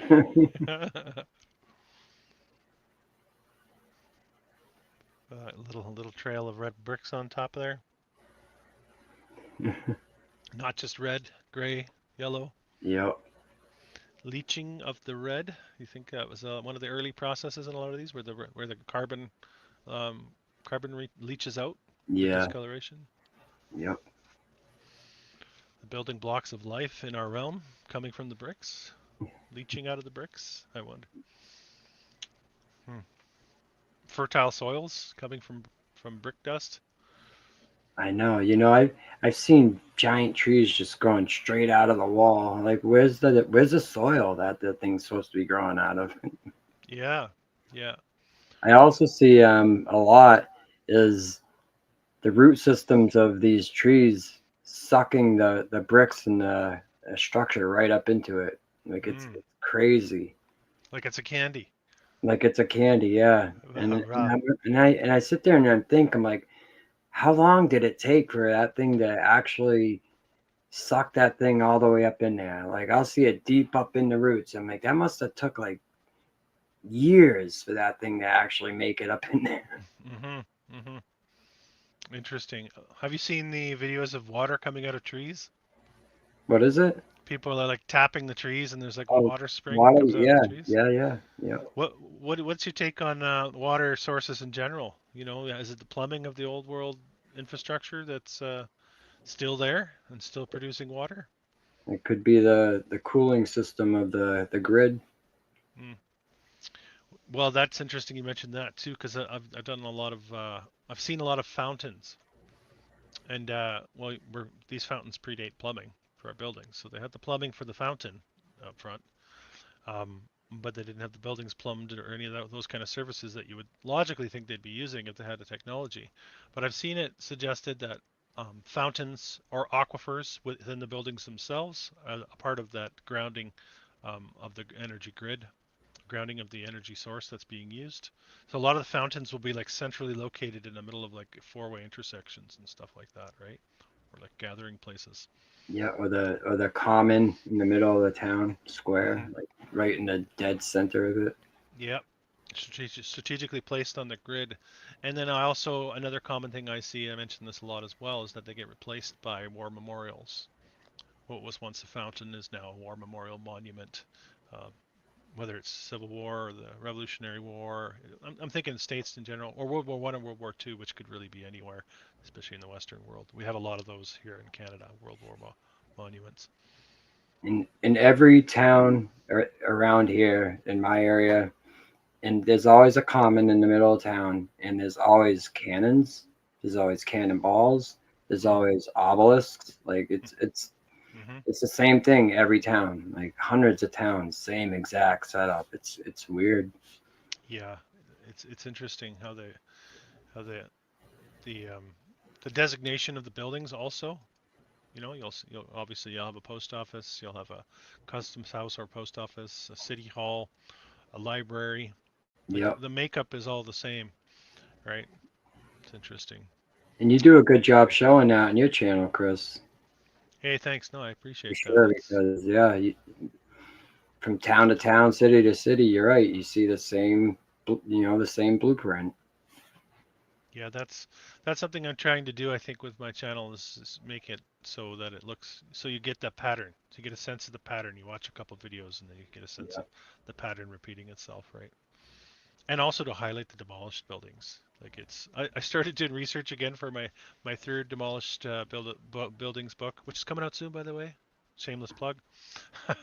um, I, I thought, it's going to be tight now that I've done two books worth. I've got a couple hundred buildings in North America.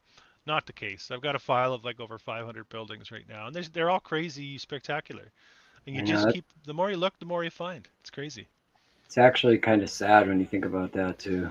It is. I mean, it's not a happy process that's gone on. No, I'm glad you do it because it needs to be done, but I don't know if I could do that. I might start getting angry. Yeah, I have I need to tear that thing down. I have a friend Stephanie. She's joined me a few times, and she gets mad at me for doing demolished buildings. She wants me to do buildings that still stand, and I will. I will. Living buildings, yeah.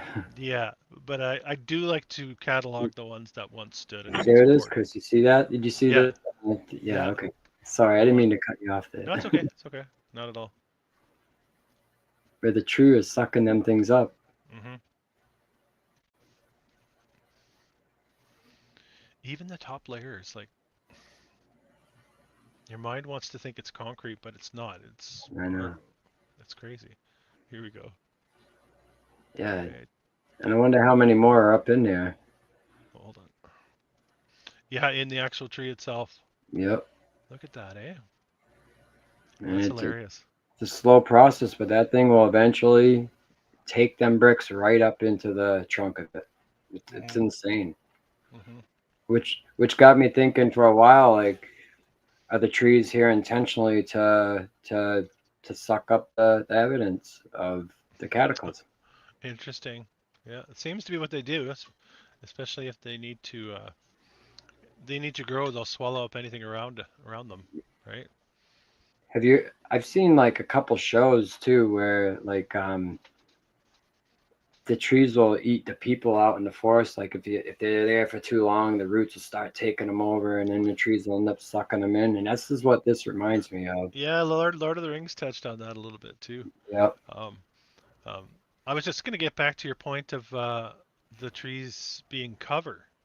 It sort of struck me a little bit late after you said that. I'm like, that makes a lot of sense. It's like a blanket. Um, First of all, it's a blanket of cover, Yeah. right? So you can't actually see what's beneath the surface. And I know there's in the states there's an actual plant that basically covers in the southern states. I can't remember the name of the plant now. That it's like a vine, really fast creeper vine. It's That's like a all over the hybrid. place. It's like Yeah, a it's one. hybrid. Yeah, one of those, and it's everywhere, and it covers the ground. Yeah. So it's cover again, right? For it's covering up what's there. So it's interesting that you said that. Um, like trees and plants are great, but maybe they were used to cover the tracks in some ways, the seeding, reseeding of these plants. It's something to think about. It's interesting for sure. Which definitely makes me curious about like big forests and stuff. What's under there? hmm hmm Well, I'm sure you're aware, like in the rainforests, they're doing the lidar testing now in the rainforests and finding that it's basically all structure underneath there. Yeah, it doesn't Right? surprise me one bit. Yeah. No, it doesn't. It doesn't. And even things like with the Machu Picchu and those things, when you look closely at those, they're just scorched brick. Yeah. They're, and it doesn't take much to look that close, actually. And once you see it, you're like, oh man, like it's all of these narratives. They're all different narratives, different storylines to cover up a singular event. It seems to be. Yeah, they got that his story down to a science for sure. They do, but they don't have all their bases covered. That's why we're here, right? It's like, wait a minute, there's holes. There's Yeah, holes. but there's not that many people that like us that can No, peek through the veil a little bit and see what's going on. no, it's true. It's true. 'Cause Yeah. I mean, I think that people are waking up slowly, but it's slow. It's a slow. That's what I was saying earlier. That catalyzing event is what's needed. Some sort of like shift in consciousness, like a warp speed. Yeah, Like yeah. let's go. Operation Warp Speed. Yeah, I don't know. It's something for sure. But I feel like we're like the early. We're like the pioneers. People that are doing this right now. And there's even people like John Levi, Michelle Gibson that were doing this stuff early. Campbell Autodidactic. Those guys are pioneers. Um, Yeah, really early to this, and it is growing. There's no question. Despite the censorship, it is growing. I think the yep, awareness of the old world. I see it a lot on social media streams from accounts I've never heard of, talking about old world. Not so much the melt. I think that's like the next step yeah. It's like because that's really destabilizing to your reality. You know. So that like I said, that's why I do lead with the buildings mostly on my channel. Right? It's like okay, here's the entry, here's the door. Now that you're in the room, let me show you this room back yeah. here. It's a good way to go about it though, because if you put too much on people, they'll turn right around. Yeah, yeah, that's for sure. It's like trying to be gentle. Trying Yeah, as much as hard as it can be sometimes. Trying to be gentle with the research, like for with a sure. baby spoon. Here you go, baby spoon. That's right. That's right. Nice and gentle, nice and soft. Not like we had it, where it kind of hits you like a ton of bricks and you got to deal with it. That's how it will happen to me. Not like that. We're trying to make it easier for people. I like that one. Little red brick sticking out there. This whole place is actually really crazy. Like those are all red bricks up in there. It's crazy. hmm And the narrative I get is they just used what they had on hand. They used rocks because there's rocks there. They used bricks because there's bricks there. And and they built it perfectly square. I don't think so. Perfectly level. I don't think so. They're just that good. Yeah, Yeah. Well, that part of the narrative falls apart too, right? Because they'll just like lean on like they were German or Italian or Scottish brick masons, stone masons. yeah. They had them. Look Super at that. Masons. Yeah, That's great. It's just about to be squeezed out. yeah. This whole place right here was private property, so I was sneak peek right here. I wanted to hop that fence so bad Yeah, right yeah, there. yeah, yeah, yeah. Hmm. And I'm sure there are a lot of protected areas, like private properties that there's no way you can access, and then probably they are hiding a lot. Well, Yeah. what they do around here is they put it in residential areas, and and then you're not just gonna go walking on people's properties, so it Yeah. is tough. Yeah. Yeah. This right here is a common right in the middle of like a really bad neighborhood. Like when I was growing up, this was known as one of the worst neighborhoods in the city for drugs and crime, Oh yeah. and this is right in the middle of it right here. Mhm. Mhm. Mhm.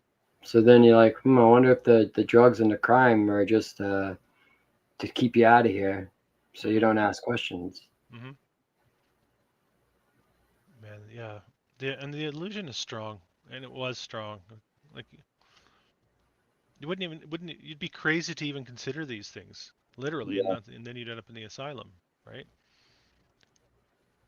I and think it it's been right in our faces the whole time, the whole Chris. time. But Crazy. we need each other though to help confirm what we're seeing. That's why it's Yeah, so important that we're able to talk and to interact with each other. it You know, is. otherwise you're on an island and eventually you're gonna abandon it. You're like, you know what? I think I was kind of crazy. No one else Yeah. thinks this way. You know, using consensus. Look at that. That's Oh, not melted or anything. yeah. Look how gray it is here on the outside too. Wow, Yeah, it's such a crazy. mess. It's crazy because like I said, I'm watching like Mark and Yoakum's channel and John's, and I'm like, I don't see any of this around. What are they talking about? I don't see any of this stuff. What are they talking about? And then lo and Yeah. behold, I start looking a little closer, and I'm like, well, it's everywhere. Well, so I mean, on that note, what's your message for people that maybe are just getting into this and maybe haven't started looking in the area, maybe they don't think it's there? Um, what I advice would would you give people? I would say that it's hard, especially like in your hometown, because you're so familiar with everything you see that it's Hmm. hard to really look past that familiarity. Hmm. But it really is everywhere. Like it's everywhere, even in your area, Chris. I'm sure you'd find it if you were Yeah, really on the hunt for it. yeah. And yeah, it's you'll find it if you really want to look for it. Like if you Hmm. really want to find it, you're gonna find it because it's Hmm. everywhere. It's undeniable. And when you do start finding it, and you'll probably come up with more questions than answers. I'll tell you that. Yeah, but then we can fire those questions at each other. And I Yep. encourage people to start your own channel. Yeah. Start showing us. Like I'll poke around, and it doesn't matter the size of your channel. It matters if you can find it. Really, sometimes it'll pop up, and I'll find a new content creator. Like what, like Wiley Mattis. Like recently discovered him on one of the chats here, and he's doing stuff in Montana. It's Yeah. crazy. He It's does good literally stuff everywhere. too. Yeah, and all it takes is an iPhone, right? And then just Yep. upload it to a YouTube account and just get it out there. I don't even You know, have an iPhone. I just have an Android. oh, I guess yeah. It's like a Walmart phone. Yeah, but it doesn't take much these days with the technology that No. we have. This is our weapon to fight Yeah. back against it. I think we're in the information age, so it's easy to share. A lot of people I've talked to as well, they're kind of intimidated with making videos, right? Like it's not actually that hard, and it's not that hard to upload. You just have to take that first step, and it doesn't have to be good. It doesn't Yeah. the wind can be blowing? You don't have to be a wizard with your words. You know, it's just sharing the content. I think that's what's When key. I first started doing them, I was doing silent videos, and people were like, "Just say something." I'm like, "All right." So I just started just chatting away. I like how you do that actually. It does kind of keep you um, well, first of all, it gives you a bit of local flavor. And yeah, it's sort of um, it's more comforting, I think, as you're watching it to have that to go with it. So keep Yeah, doing that, I would suggest for sure. I just kind of chat like somebody's with me. That's what I do. Like I'm I, talking to somebody that's walking along with that's what I thought actually. I was thought, who's the cameraman here? me. Yeah. No, I cool. like going out with Curtis though. He's fun to hang out with. Yeah, yeah, I've seen a few of those. That's pretty nice to have somebody that you can, in the real IRL, in real life, Yeah, yeah. and go out and do this kind of thing with. I mean, we got a group of us here that are local. We got Patty and David Wayne and Watchful Warrior and Hmm. Curtis. We Hmm. all live in like, I don't know, 50-mile square radius or whatever, Yeah, and yeah, it's pretty awesome. easy to meet up. Yeah, it's pretty cool Hmm. because Yeah, it's nice to have people to actually talk to face about this stuff that because it's all in your head until you talk to somebody. totally, totally. It helps sort ideas out too. It Yeah, helps refine things a little bit for sure.